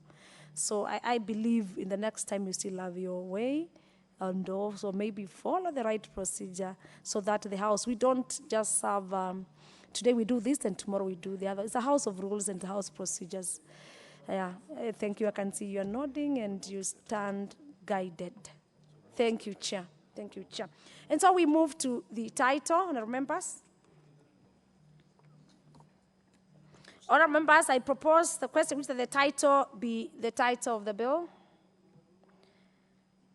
There is no amendments to this after going through the other clauses. And so I do put the question, which is that the title be the title of the bill. Honorable members, will as men as are of the opinion say aye? And as men as of contrary opinion say nay? The ayes have it. Clause 1.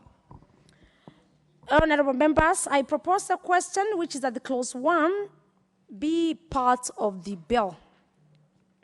No amendments to this. We're in agreement, Honorable Sabina Chege. We are in agreement to this, and so I move to put the question of clause 1, which is that clause 1 be part of the bill. Will as men as are of the opinion say aye? And as men as of contrary opinion say nay? The ayes have it.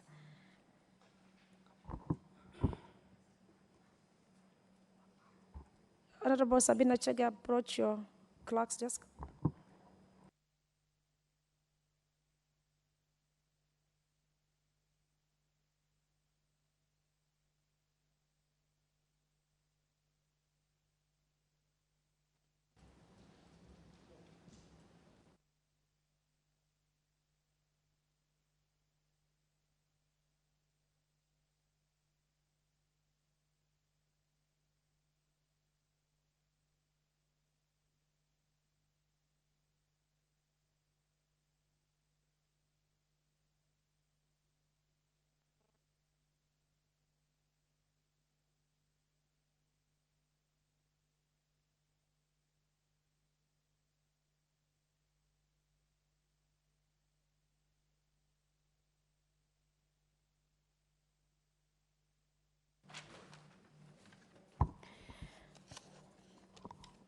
Yes, let's have the move of the bill to move the reporting during the committee of the whole House. Yes, the chairperson, and this time. Honorable Koth. Honorable Speaker, I beg to report that the Committee of the Whole House has considered the Kenya National Examinations Council Amendment Bill, National Assembly Bill number 42 of 2016, and approved the same with amendments. We have the move of the bill to move agreement with the said reports. Honorable Speaker, I beg to move that the House do agree with the committee in the said report. I also request that to the second motion for agreement with the report of the committee of the whole House. Thank you. Thank you, the chairperson of the move of the bill, and I therefore propose the question, which is that the House do agree with the committee in the said report. Because of the obvious reasons, and since we'll go for the third reading of this, we're not in a position to put the question, and so I do order that we defer the putting of the question to this, the next appropriate time, as the House business will recommend. Next order.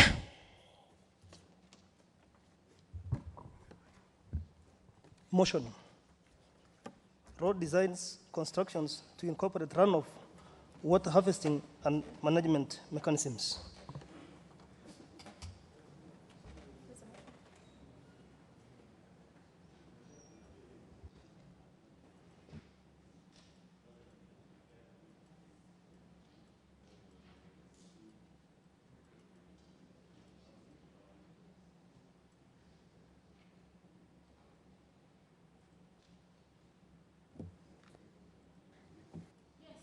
Members, we have the now is roads design and the constructions to incorporate runs of water harvesting and management mechanisms by the Honorable Joseph Meriok, Member of Parliament. Will you move? Okay. Thank you, Madam Speaker. That aware that Article 43 of the Constitution provides that every person has the right to clean and receive water in adequate quantities. Further aware that water harvesting is an important practice for water management, cognizant of the fact that earth dams and water pans would play a key role in water harvesting, especially in arid and semi-arid areas, noting that a large quantity of runoff water goes to waste in most parts of the country. Further noting that this runoff, if properly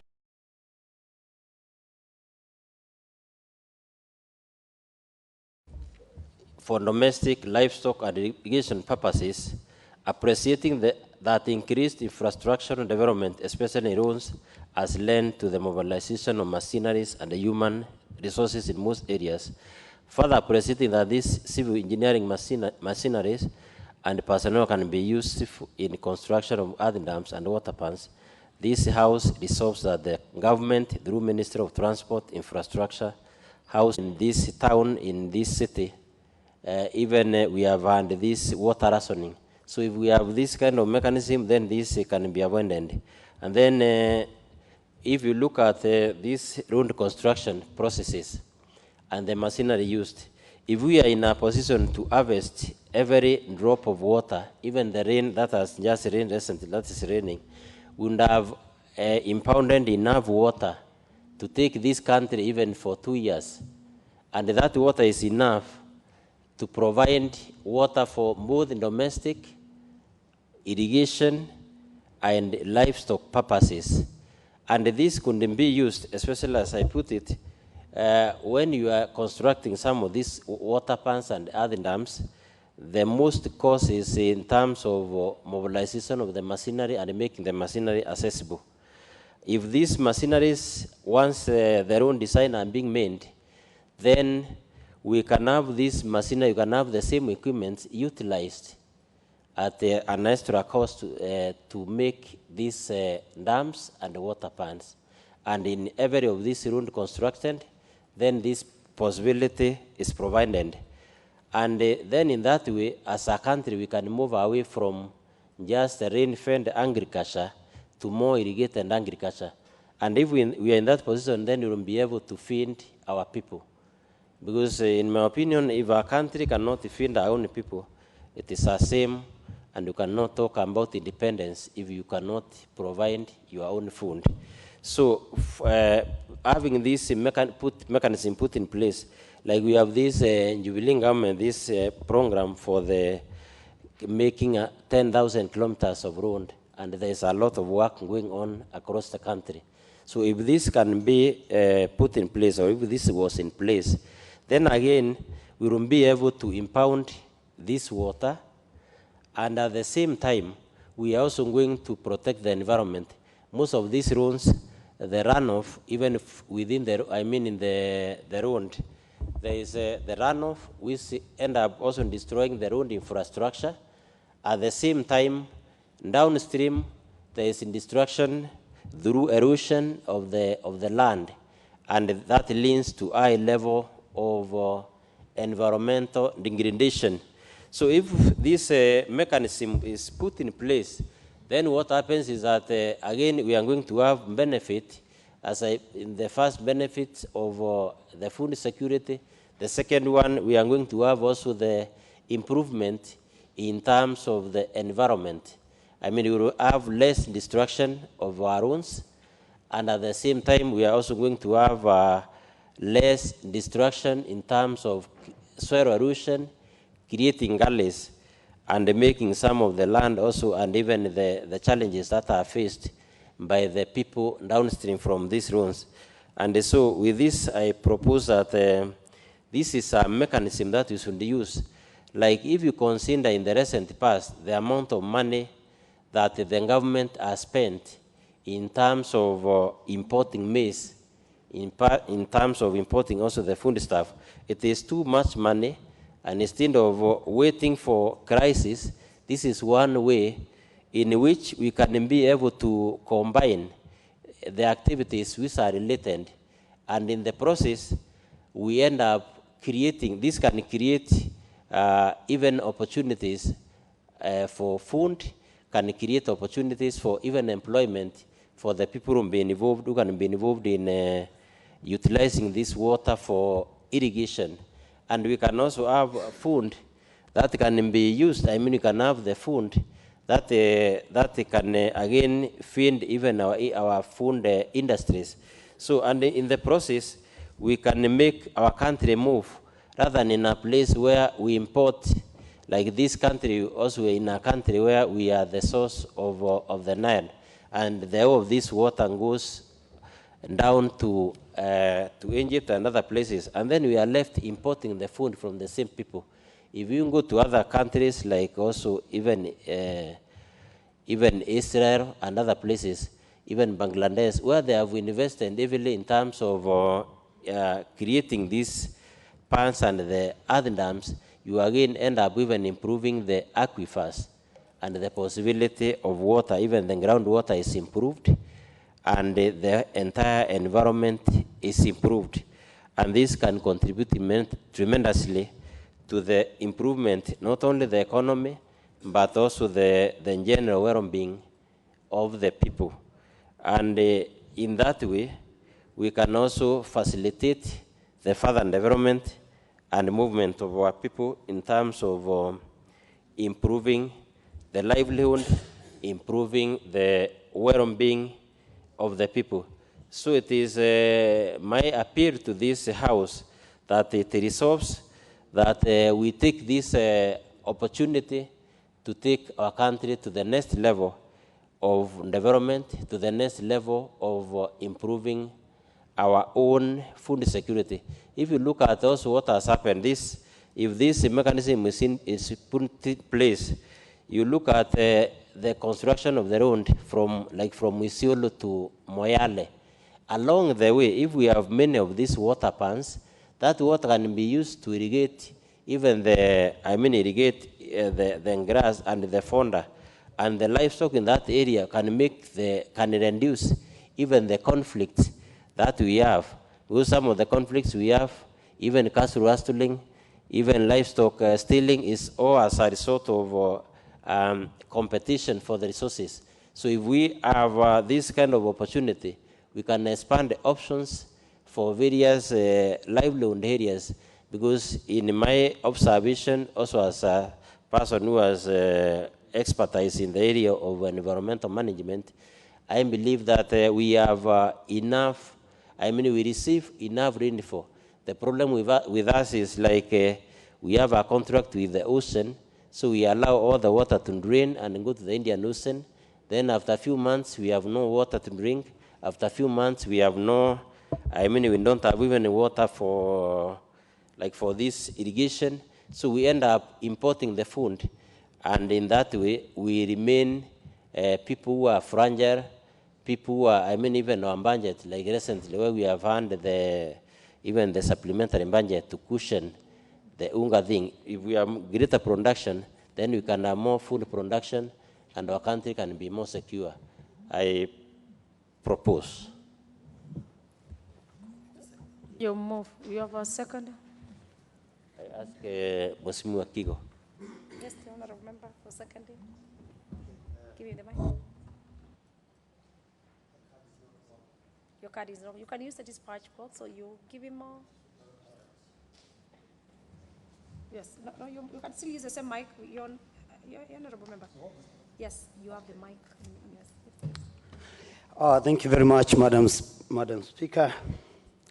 I rise to support this very important motion, and motion that comes at a time when we just come from a very acute drought.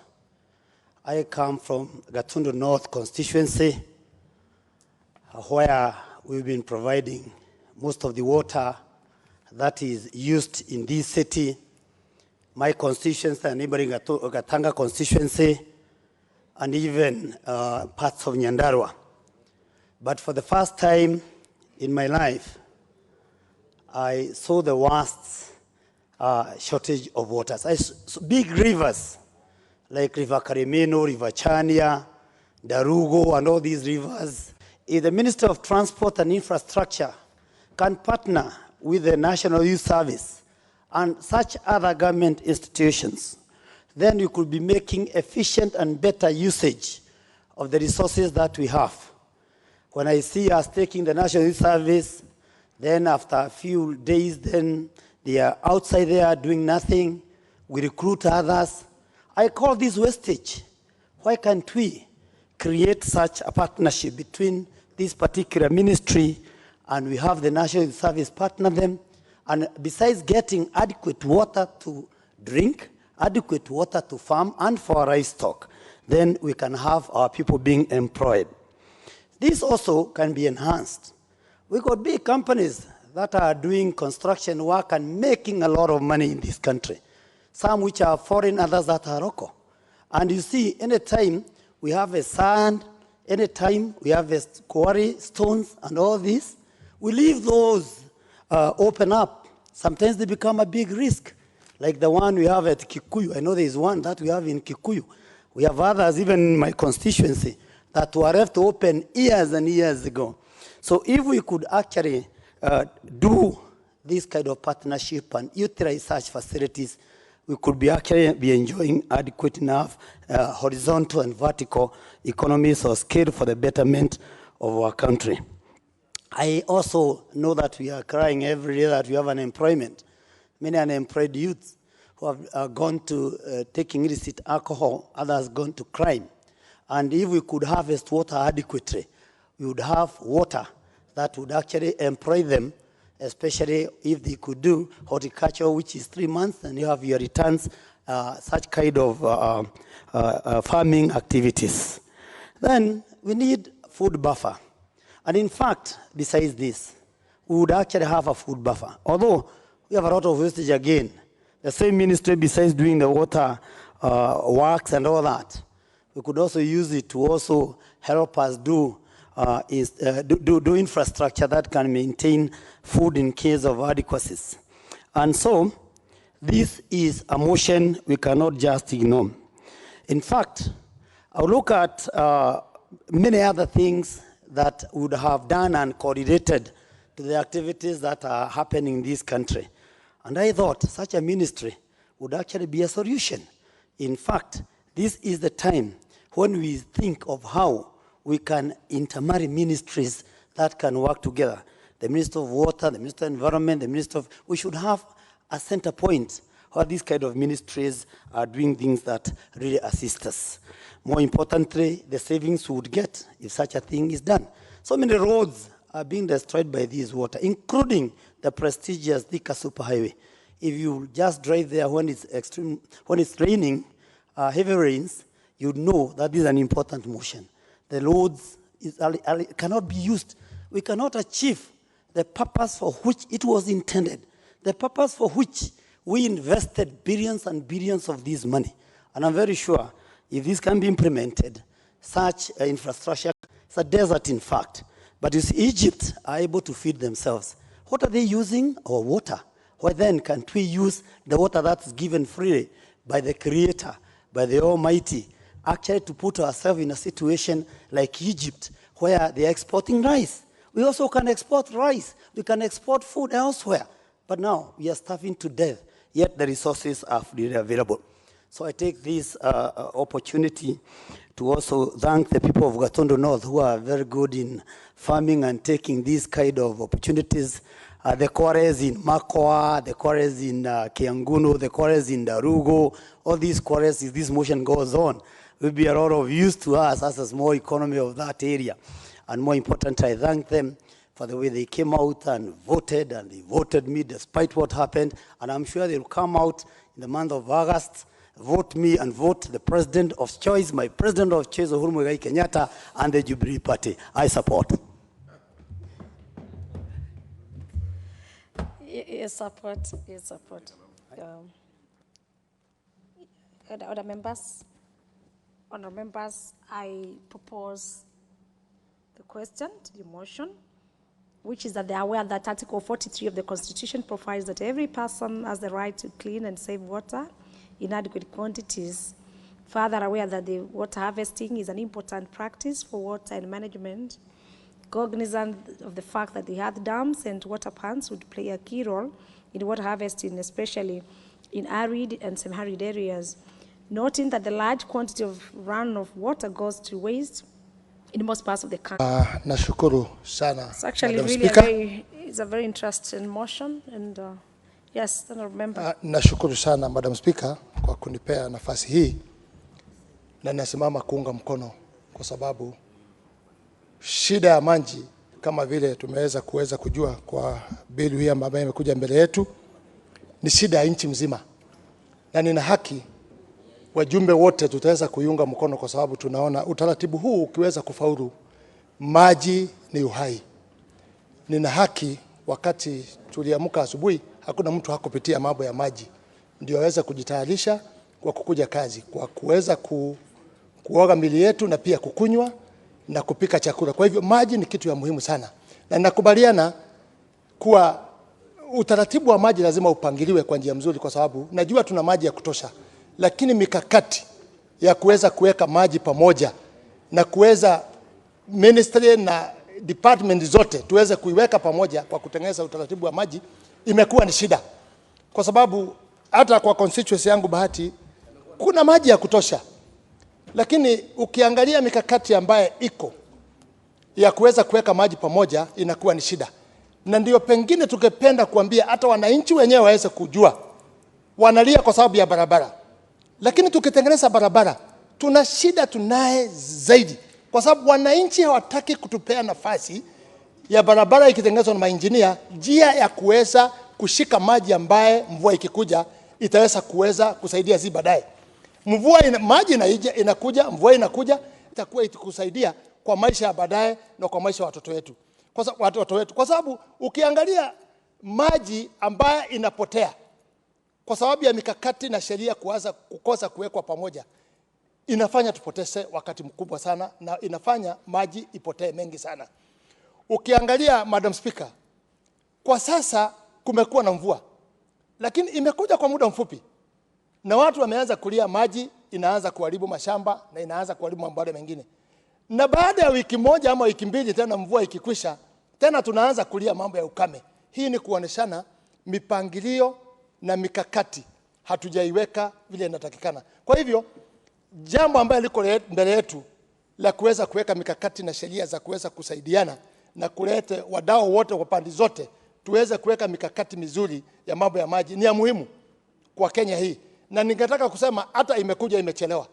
Ingekuweko mbeleni, tungeweza kuipitisha na tuisimamie kwa njia mzuri kwa sababu itakuja kusaidia sisi wote. Kama bahati tumepata demu moja ambayo imetengenezwa juzi na serikali. Na ninasikia kwa mikakati hiyo ni kama imekuwa proposed kwa kila pahali constituency inawekwa. Na ilitukuta wakati tulikuwa na shida sana katika bahati ya mambo ya maji.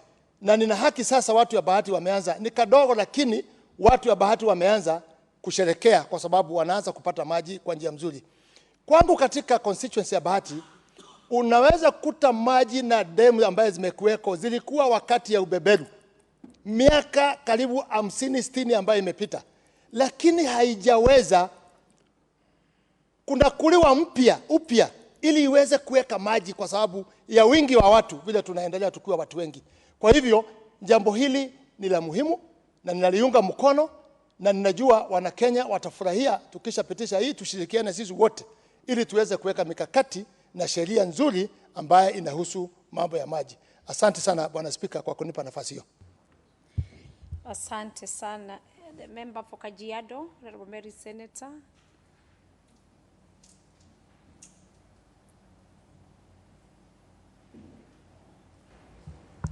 Thank you, Madam Speaker, for giving me this opportunity to support this very important motion, which is really very timely. We are just from a very dry spell duration of time where in many of our counties, semi-arid counties, we have really lost a lot of livestock because of drought and lack of water. So I want to really congratulate my colleague for having thought and come up with such an important motion. And I think it is not only the Ministry of Urban and Roads that we should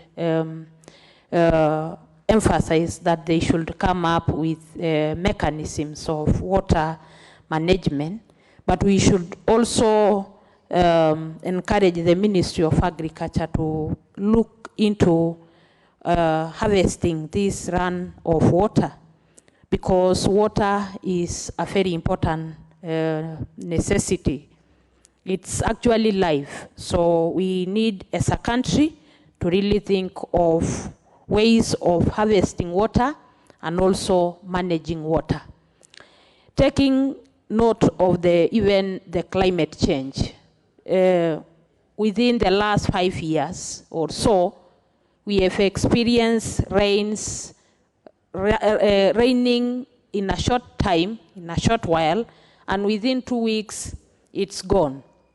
But within the 2 weeks that it's raining, there are a lot of floods within our roads, within our urban areas. We have just seen last week in Mombasa, where people were displaced because of floods, all over in our small towns, mostly in Nairobi and even in Kitengela, where I live myself.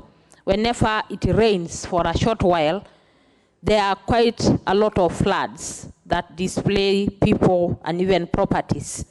So I think thinking of harvesting water and managing that harvested water is a very good idea for this country. And especially now that we are thinking of food shortage, we need to encourage more people in this country to use irrigation to come up with food instead of us importing food, instead of us buying food. We can always do irrigation using this harvested water. So I think this motion has come at the right time, and we need to make or implement this and encourage the Ministry of Agriculture to adapt ways of harvesting water and water management, because as a country, we can always sustain ourselves in food production, and even in even exporting more food from our country, if we look into how we can encourage our people to do irrigation using dams and using harvested water in their homes. So I support this motion, and I want to encourage our ministries to really think and strategize ways of harvesting water and managing water. Thank you, Madam Speaker.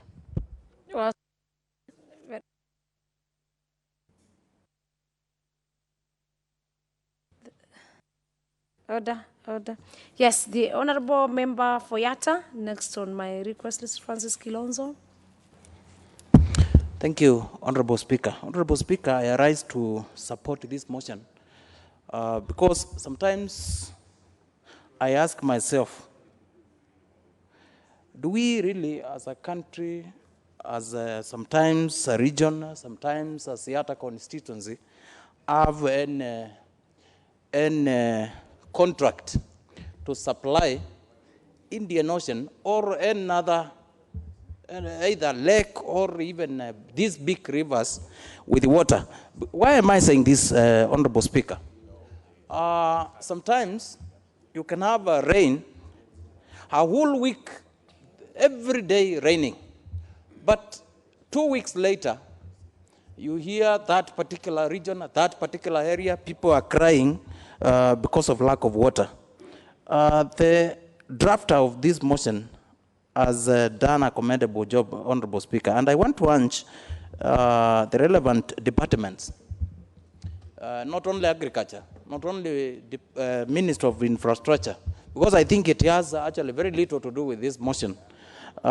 We can bring in Minister of Water, county government, and even other players within the water sector to ensure anything they do, they take cognizance of water harvesting. And this, by so doing, we will increase water table within our areas. We will also increase availability of water to our people. We will also ensure there is enough water for our not only livestock, but also for our people. Honorable Speaker, we will also deal with the issue of environment. My colleague has talked of climatic change.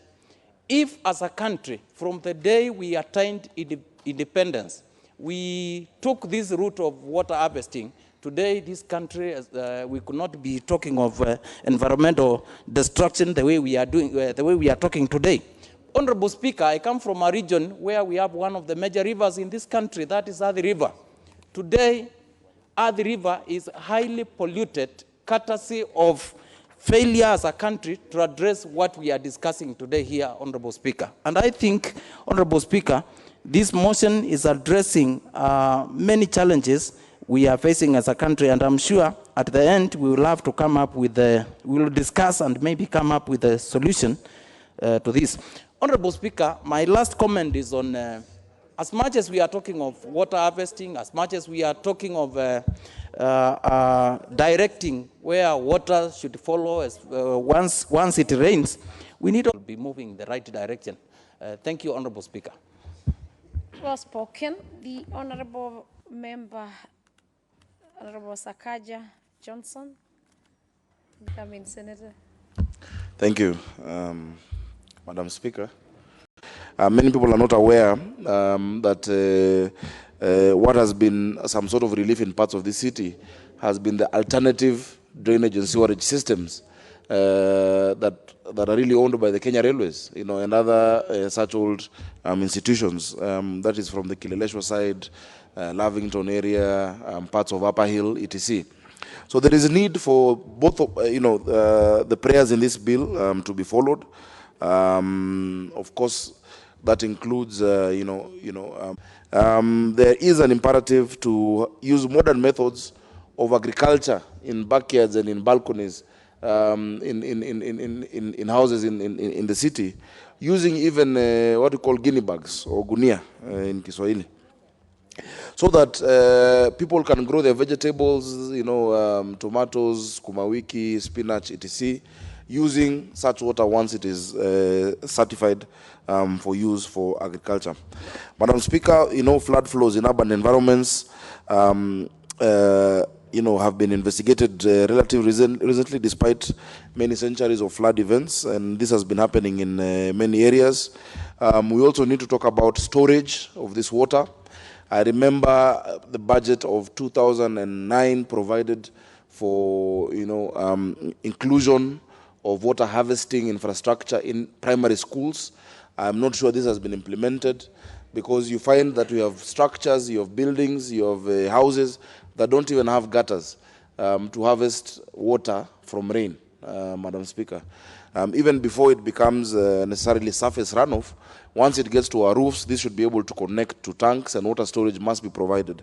I am confident that my brother, the Minister for Water, Honorable Eugene Wamalwa, has done his part and is really trying to incorporate this. But I think we need to have more awareness, especially to private developers who are putting up structures. We see structures coming up every day, that they must definitely incorporate methods of water harvesting and runoff into stormwater drainage that then transfers this to our water bodies within the city. Madam Speaker, I need to really emphasize that point, because we have seen even the health hazards that are caused by urban flooding. It is shocking that in this day and age you can get children contracting bilharzia because of the flooding on their way to school in part of these urban areas. Bilharzia is something that really should be a relic of the past, Madam Speaker, and therefore there needs to be more active prevention and mitigation of this as we move forward, Madam Speaker. When we go to the arid and semi-arid areas, I'm glad to note that there's been a good increase within the last 3-4 years in the development of ponds. Honorable Sakaja, I can see there is an intervention by the Honorable Ken Okoth. Is it a point of request, or Honorable, is anything that is out of order as far as Honorable Sakaja is concerned? Yes, thank you, Madam Speaker. I think there's nothing wrong with what Honorable Sakaja is saying. My point of order is simply to request, if after he completes, you can put a question to the House for the mover to reply, because many of the speakers are in agreement on the same points, and we have the next order item on breastfeeding bill, which is a private member's bill. We've been waiting since the last 2 weeks for it to get a chance to be discussed. Honorable Okoth, you are standing on which standing order? Can you quote yourself? The reference that gives you the power? It's 90-something. I'm sorry, I don't remember the number off my head, but it's asking for the mover to reply to close that debate. 90-something? Yes. 95 or 97? 95 or 97, there's something like that. That is 90-something? I apologize. I haven't crammed the numbers. Can I help you? And then you quote it well, you request fresh. It's referred to you as standing order number 95, then you put it procedurally. Because thank you. I rose on standing order number 95 to request, after the Honorable Sakaja speaks, the House to, if you may allow the mover to reply, so we can go to the breastfeeding bill. Before I move there, Honorable Sakaja, and now add you 2 minutes. Thank you, Madam Speaker. I hope I can get back the time that my member, he has my vote in Nairobi. The amount of time that he has taken away from me, Madam Speaker. And Madam Speaker, I was saying that, these are, yes, he's voting for his senator. These are the problems, Madam Speaker, that we get when we don't allow some of this water to percolate. And really, instead of allowing it to percolate into the ground, we should be able to have an effective control of that runoff so that it can be utilized. Madam Speaker, of course, this includes being able to control and manage the velocity and the flow of stormwater, of course reducing as well pollutant discharges in a city where a lot of what comes out from factories and industries might be pollutants. We must be able to control how this flow, and of course there are a lot of management practices that we've seen world over being employed. You know, in the UK, for example, they have what they call sustainable drainage systems that we can incorporate in Nairobi, in Kenya. We have what we call water-sensitive urban design. Policies being implemented in Australia and in the Middle East, green roofs, improved chemical handling. And Madam Speaker, I think there's a world of opportunity and things that we can do as we look at this. So I want to thank the member. I see my time is up. I hope we'd get more time, but I'm confident that these things will be implemented in Nairobi once we elect Mike Sonko as governor and Sakaja as senator. Thank you. Thank you. Back to the Honorable Court. This request, Honorable Court, standing order number 95, does request the mover to reply, but not the speaker to put the question. And so I have 6 requests on this, and I hope the members want to speak on this, but of course it's a house of votes. The Honorable Member for Wajir West, Debes, Member for Mosop, representative of the people of Gilgil, and the representative of the people of their constituency. But because the Honorable Member has procedurally done it, Member for Debes, you put, and I can't see, you'll just try to do it again of the request. Yes, the Honorable Court stood on standing order number 95 on closure of debate. And of course, this one is to call the mover to reply. The Speaker has no vote. It is the members who will take a vote on this if they really think that the mover may be called to reply. And I therefore put the question, which is that the mover be called to reply. Will as men as are of this opinion say aye? And will as men as of contrary opinion say nay? The ayes have it. Then, yes, the mover to reply. Thank you, Madam Speaker. So it's my hope that the relevant, after this House resolves this, the relevant departments of the government will take into consideration this. And I believe this will take our country to the next level of food security, to the next level of improved also environment, and to the next level of growth and reducing the vulnerability that we have had caused by the lack of water in various parts. So, and with this,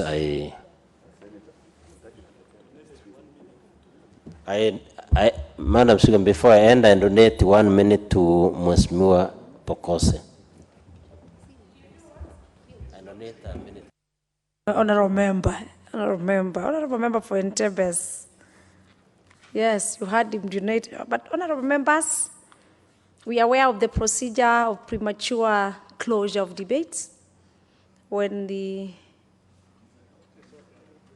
time has not, it's not possible that we do donate, but of course that's okay. He was willing to do it, you noticed.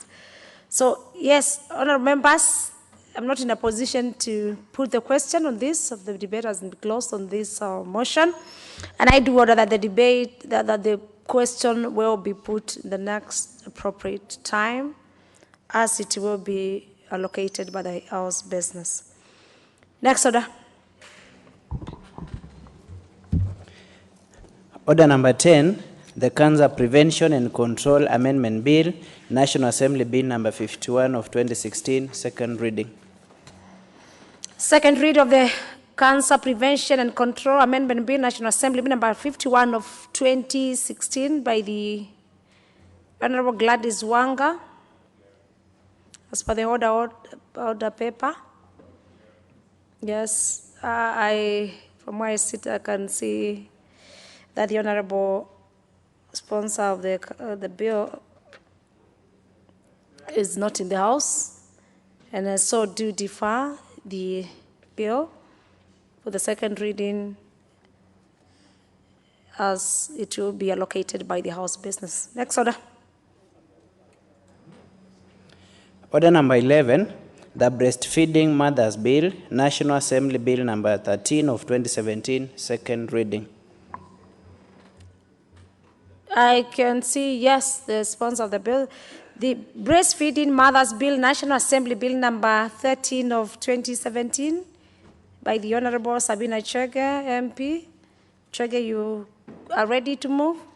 Yes, you can take the floor to move the second reading of the bill. Thank you, Madam Speaker. I stand to move the the Breastfeeding Mothers Bill 2017. And Madam Speaker, I want to say I am inspired to move this bill as a young mother and also as a mother who have gone through this experience a few years ago. Madam Speaker, Kenya has made a remarkable growth in exclusive breastfeeding for children that are 6 months old. And I want to go back to year 2003, where 13% of mothers were the only ones who were breastfeeding exclusively. And it's also good to notify the House that is recommended that a child should have exclusive breastfeeding for 6 months without having anything else to feed on. And Madam Speaker, this year, according to the National Demographic and Health Survey, 61% of children aged less than 6 months were breastfeeding exclusively. So this is remarkable growth from 2003, from 13% to now 61%. This achievement, Madam Speaker, is a result of massive drive to promote breastfeeding.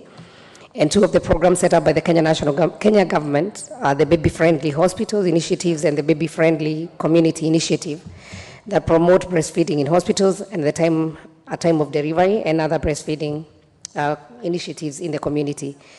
Madam Speaker, both have been proposed in the country's most recent maternal infant and young child nutrition strategies stretching to year 2017, which we are now here.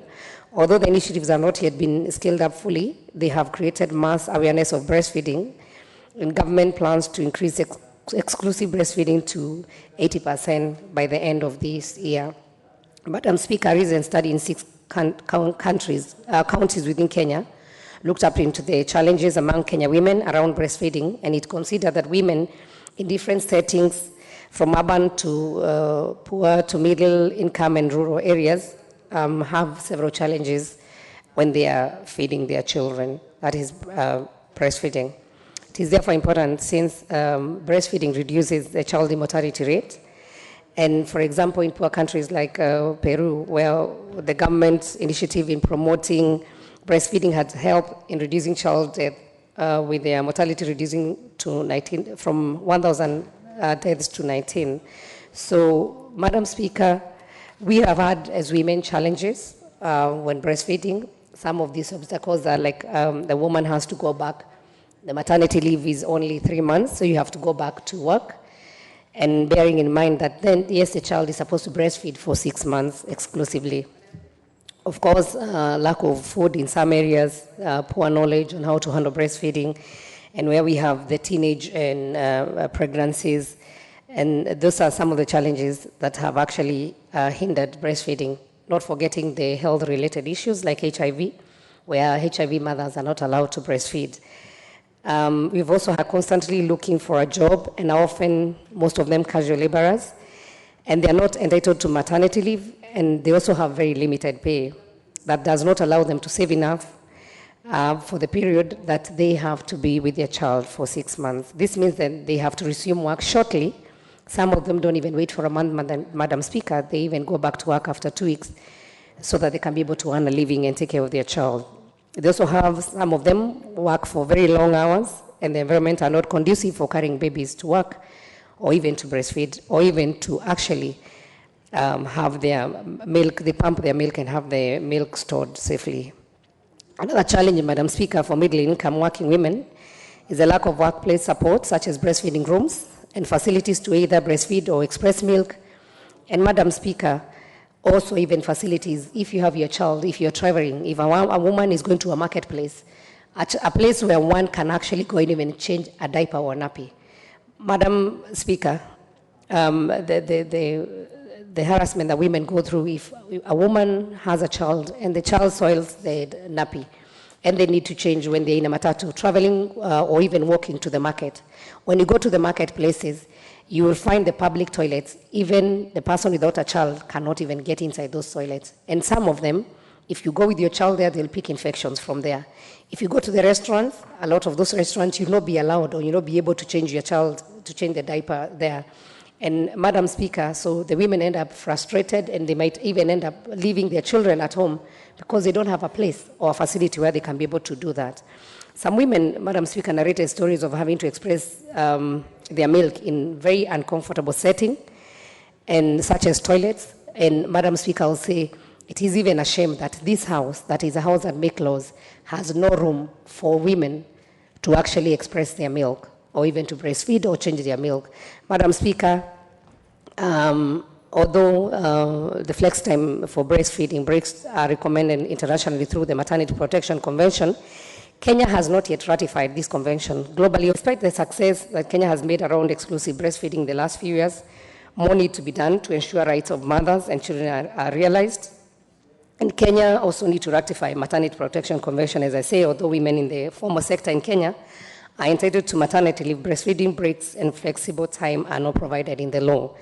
The government also needs to ensure that the law is enforced, and employers need to be sensitized to provide the necessary support, such as breastfeeding rooms and facilities to enable women to express milk comfortably.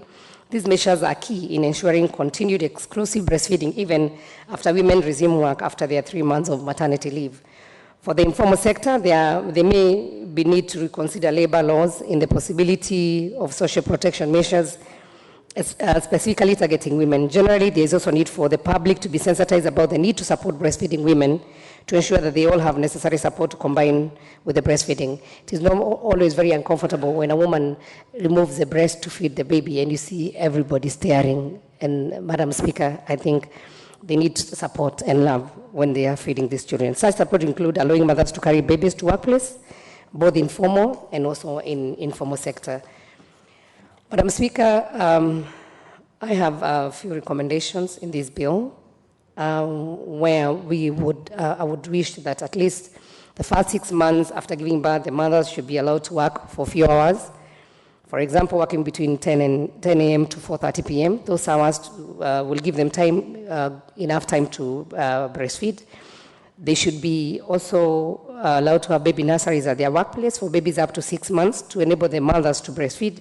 The challenge in this is the cost that will have to be footed by the caretaker. But I know if you know, children between 0 to 6 months, most of their times they are sleeping. So if you have a nursery where you can just come and have your child, you can be able to go around with your work and just go and breastfeed because they don't need anything else. We should also should not be told to breastfeed in the bathroom because we all know that nobody eats in the toilet or in the bathroom. And so it is very unhealthy for any woman to go and breastfeed in the bathroom or in the toilet. We should also give a private room to express milk and proper storage like a fridge that is purposely dedicated to that. And mothers would not mind being paid at least half their salaries for the more months after the 90 working days given by the government so that at least they can extend their maternity leave. On the changing zones, since the government has been generous enough to give smoking zones, and I want to say that, especially in the major towns, and I wish Honorable Sakaja was here because he's going to the Senate. I think now we need to give women place to change their babies' diapers or nappies. And this place should be very clean and private. This should be in workplaces and also in public places. And even internationally, I think, Madam Speaker, when you have traveled, our own airport here, I've not seen any baby changing rooms. And I think, Madam Speaker, what we need is that room, even when you're traveling, can be able either to purchase a diaper, even if it's one. And I think once we allow environment to be conducive for these mothers, Madam Speaker, all is going to be well. So when I go straight now to the bill, on the memorandum and objects and the reasons, and I would say the principal object of this bill is to provide legal framework on mothers who may wish to breastfeed their children at workplace. The bill provides for the right of a mother to breastfeed freely or express milk for the infant, and also requires employers to provide breastfeeding employees with lactation rooms to either breastfeed or express their milk for their children. Madam Speaker, breastfeeding is the first preventive health measure that can be given to a child at birth, and it also enhances mother-infant relationship. It is also nurtures first immunization, enabling the infant to fight potential serious infection, and it contains growth factors that enhance the maturation of an infant organ system. Madam Speaker, presently female employees exit the workforce to stop breastfeeding in order to secure their job security.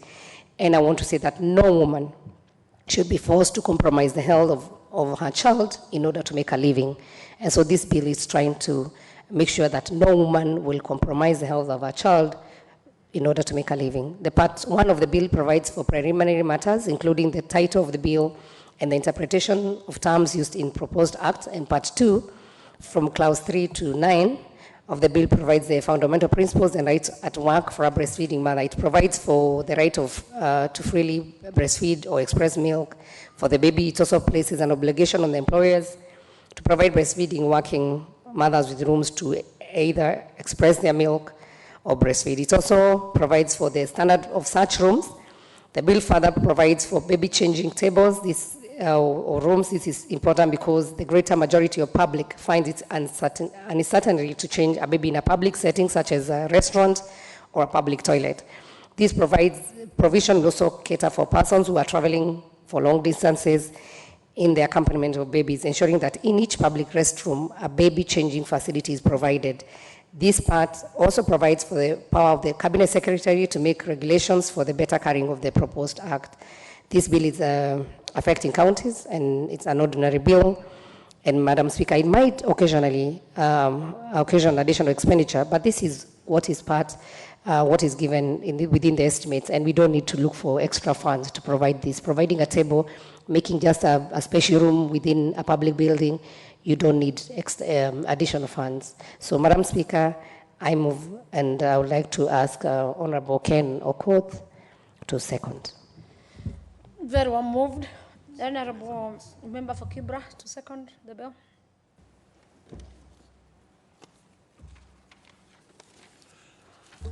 Thank you, Madam Speaker. Let me begin by congratulating the Honorable Member for Murang'a County for bringing a very progressive bill.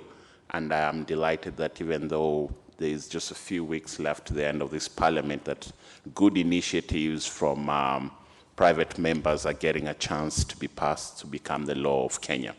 The bill really, in summary, addresses the issues of the right of women and mothers and the circumstances and the space they need to be able to breastfeed their children at work, where they bring their children to work. It describes how and what facilities are needed in creating a proper lactation space.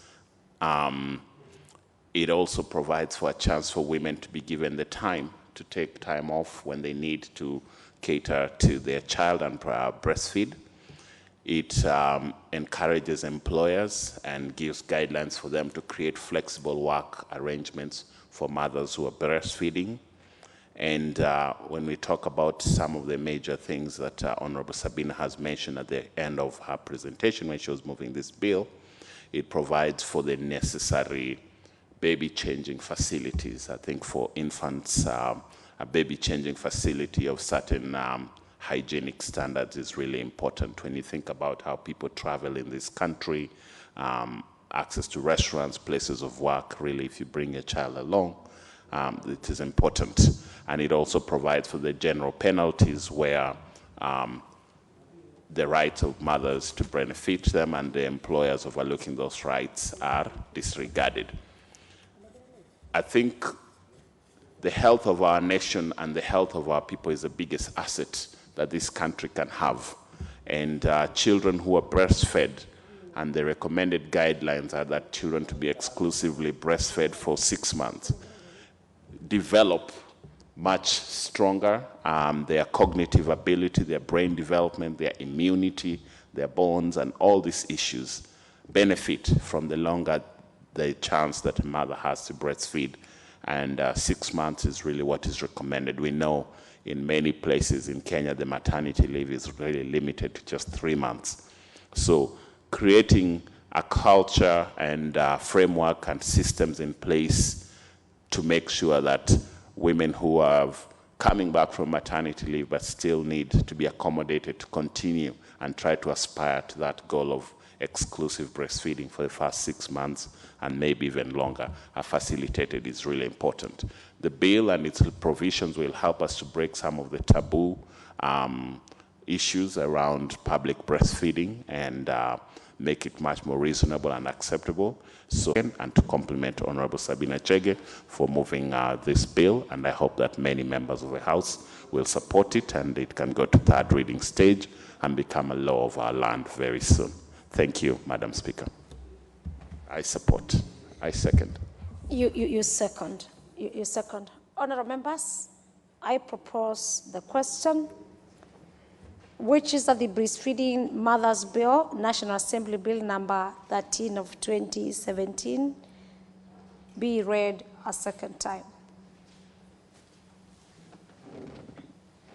The first one on my request list is the member representing the people of Wajir West. You ready? Yes, the honorable. Thank you, Madam Speaker. Madam Speaker, I would like to congratulate and commend Honorable Sabina Chege for bringing this progressive bill. Madam Speaker, we know very well that breastfeeding, especially in the early lives of any child or any baby, plays a big role in determining the future of that particular child. We very well know that during the first 5 years, the life of a child is very important, and especially in terms of growth and development. And if the child is not properly cared for, that will affect his future life. And these are the people we want to be future leaders. These are the people we want to be leading this country. Madam Speaker, breastfeeding prevents a number of diseases at the childhood stage. Breastfeeding has been known to reduce mortality. Madam Speaker, in this country, we have not had a comprehensive bill that addresses breastfeeding. We know we have been having the baby-friendly hospital initiative. We have been having, of late, the community, baby-friendly initiative too. But a bill that really addresses, issues of breastfeeding and more so issues of lactation has not been there. So this is a bill that will be able to make sure that mothers will have time, mothers will be given the opportunity for them to be able to stay with their children, to be able to breastfeed with their children, and even care for their child, because that is a very important period for us. To set the record straight, Madam Speaker, this bill is not only important for mothers, it's even important for men. It's important for us because we have a role. And the moment we make sure that the mother is given the opportunity to take care of that child properly, then we will have contributed in the proper upbringing of this child. We don't want to bring children into this earth for the sake, but what matters is the quality of barely finished 3 months after giving birth to a child. You call her to duties. She cannot even concentrate. Her mind is not there. So, Madam Speaker, I urge members that we should move with speed and make sure that this bill is passed in both houses and it's implemented. It is the responsibility of the Ministry of Health and other enforcing agencies that this is implemented. The Ministry of Health should have a wing or a department to ensure that institutions that do not abide by this particular bill or particular act, action should be taken. We have had even mothers, even in airports, who are not able to breastfeed their children. It's very unfortunate.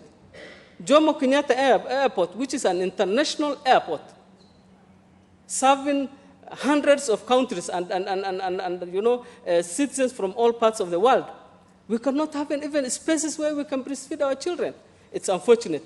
I support the bill with the strongest term possible, and I request if we can fast track, knowing our timelines, that will be great. Thank you so much. Oh, very well spoken, and the support of the bill by also the male members of parliament. We really appreciate it. I think this is really a very important, and of course, the citing that the National Assembly does it. But of course, I know through Sabina, the honorable member, that if this bill goes through the women and the men and the children of this country will have a benefit, and including the parliament. And so even the members of parliament will be joining this house. The women and the young ladies will have places, and we can be encouraged to get babies and more babies, even as we make laws and represent the people. Thank you. The next member is the member for Dhaya, the Honorable Mary Wambui, representative of Dhaya constituency. Thank you, Madam Speaker, to give me this opportunity to say something about this motion. Thank you, Sabina, because you are caring about our children. Madam Speaker, this bill is very important. The child for almost 1 year. So that child is good. And if you look, the old mothers, our mothers, how they used to take care about the children. Actually, you can see the reason why we are healthy, because of they used to do proper things. But because of the busy schedule for our young mothers, they used to get a problem. You can see, you leave a child, you are going to be called to go back home, your child is sick. So, Madam Speaker, I am saying as a mother, it's good for this bill to pass. So, in this country, our children, they are going to be strong. And also the fathers, also they are going to be happy to see their children, they are growing well. So, please, I'm asking this House, as one of members, because I know that Sabina have done this, she have been presenting the child when she was here, but she was using to get a problem. Because we are taking care about our disabled, to make sure at everywhere in the office, they are going to get somewhere where they can reach the office where they want. Why our women are not going to be given a private place? Actually, as our colleague said about Jomo Kenyatta, if you go there with a young child for 1 month or 2 months, you have nowhere. You can sit with your child and feed that child. So it is good for this government, for them to say this is a law, to pass this law, that everywhere there is a young mother who have got a child, have got a private places to feed the child. Thank you. I support this motion, and I know, and I am begging, and I know God is in front of us, that our men and our people who are here in this parliament, they are going to pass this bill, and we are going to have a proper children, a proper health children, and even a proper health mothers. Because lasting from here at the jam in Nairobi to go to at home for the child, you are not going to eat. You are going to be actually not having time. Thank you, Madam Speaker. Thank you. Thank you for my experienced Martha's voice. That's a member of parliament, represent the people over there. The member for Nakuru East, Nakuru Town East. Thank you, Madam Speaker, and I want to take this opportunity to thank Maitoa County of Murang'a for bringing a very, very good bill. You just called the honorable member represent the people of Murang'a. Yes. She's got Maitoa County? Maitoa County. Okay. That's her nickname in, then they love her in Murang'a by that name. Oh, okay. Yes, okay. she's called Maitoa County, Murang'a. Okay. And again, I also take this opportunity to congratulate her for having been nominated by the Jubilee Party. She beat a huge team. Madam Speaker, first and foremost, it's sad that as a father at my age, I wish I could be able to get a child now. My wife, that is, not me. Honorable member, of course, on a light note, you just said you wish you can get a child. I wish I would be able to get that age of a child where they could be breastfed.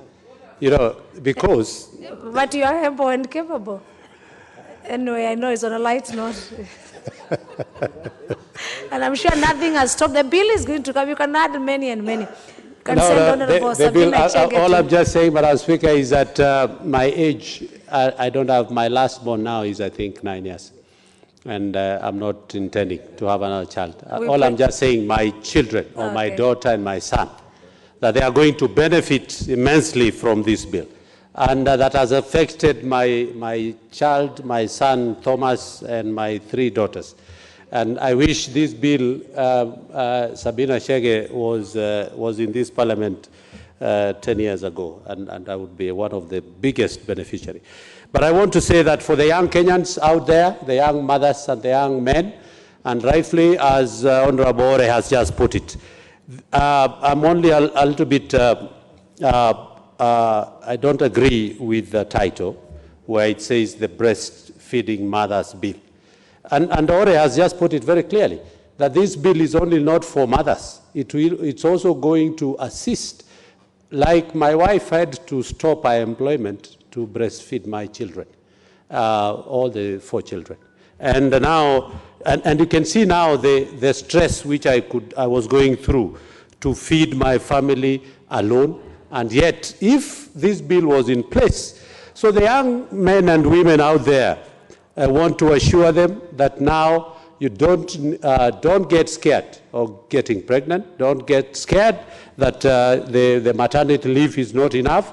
Now, even with this kind of a bill, is going to open up the door for mothers. It's very unfortunate, as Honorable Wamboi, Member of Parliament Othai, has just said, that you leave that milk with a maid, and you don't know even the contamination of the milk and how it's going to, even for those, you know, it's very sad these days that we have women who are milked in the morning, and they leave their milk in some containers for their kids to use. And most of the women don't like it very much. I'm told, I was watching a program on the television, a lady who broke, she's in the Guinness Book of Record for the longest breastfeeding period, up to 13 years. And she was there, 2 children, each one on the other breast and the other one. And they were just feeding at the age of 13. And we were wondering with my wife what would have, and she was very conspicuous, that has really given our children enough immunization to be able to fight any possible disease. And she said she has never had serious medical issues with her 2 kids. And I really thought it was one of the best things.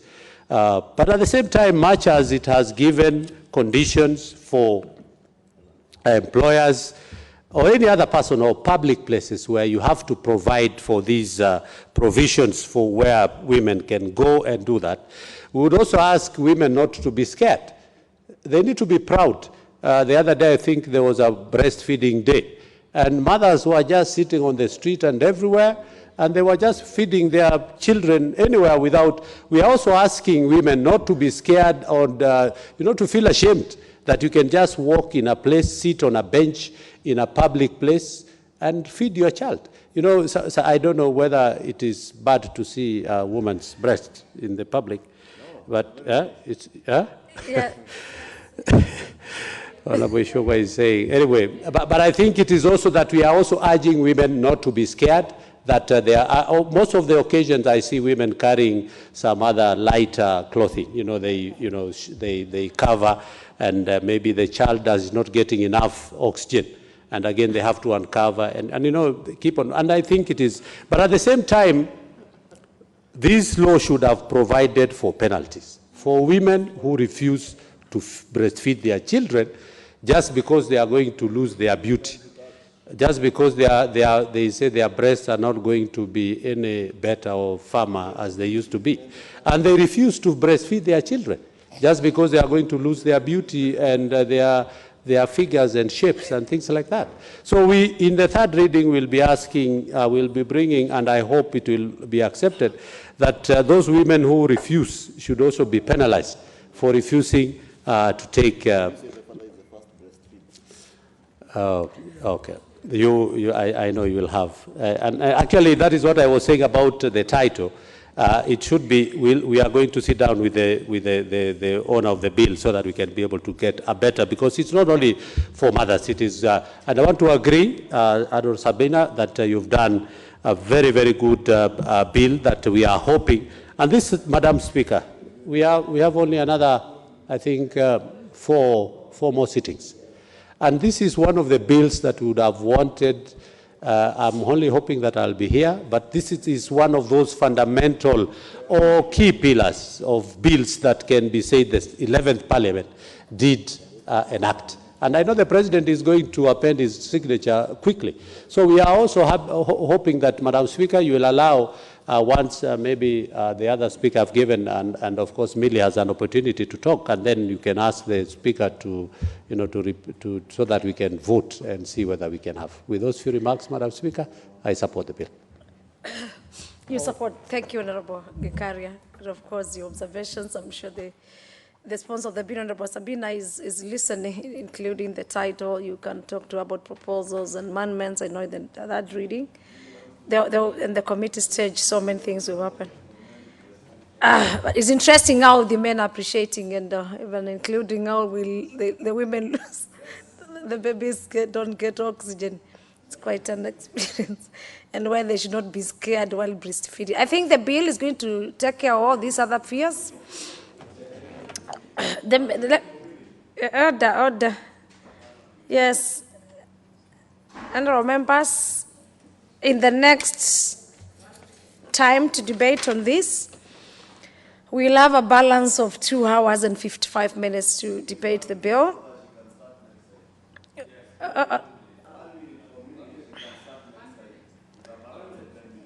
1 minute, no. I mean, it's a public demand. I mean, the members' demand. So, Honorable Millie, standing order number 1 gives the speaker maybe a Millie, can you get your 1 minute? Everybody wants, every other member, not everybody.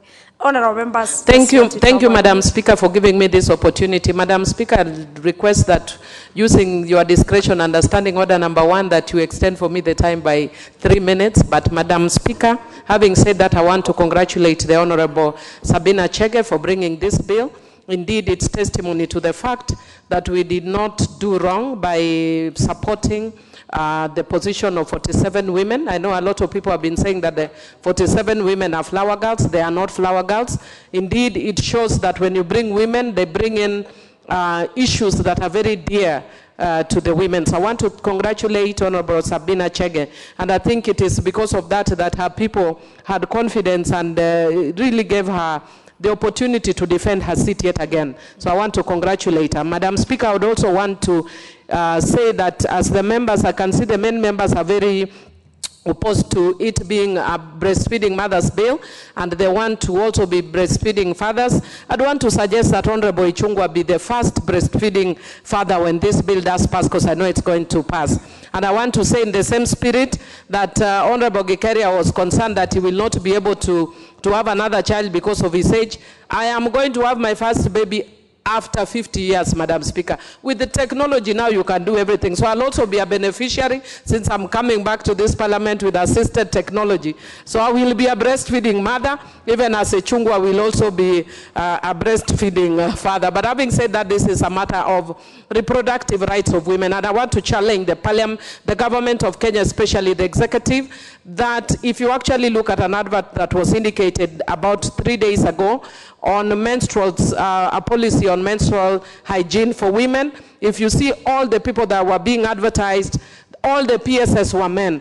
Madam Speaker, I know how terribly awkward it can be for PSS who are male within an African setting to be seated discussing menstrual health of women. And that's why we want to encourage this government to ensure, and the succeeding government, which of course will be a NASA government, to ensure that in all appointed positions that there are 2/3 are women, not this time even 1/3, 2/3, because the men have been enjoying too much. Okay, the 2/3, of course. I even had to give you more time than I gave. Honorable Millie Odhiambo, thank you, and of course the issues to Honorable Ichung'wah and the Honorable Gikaria. Order members, as I said, we will have 2 hours and 53 minutes to debate on the same. It's really quite good bill that will benefit the mothers of this country. And I'm sure the mothers in this country, including myself, and our children will benefit. So the other members who wanted to contribute, you do your contribution the next time. Members, the time being 1 or 2 p.m., this House stands adjourned till today, the Wednesday, 31st May 2017, at 2:30 p.m. I thank you all.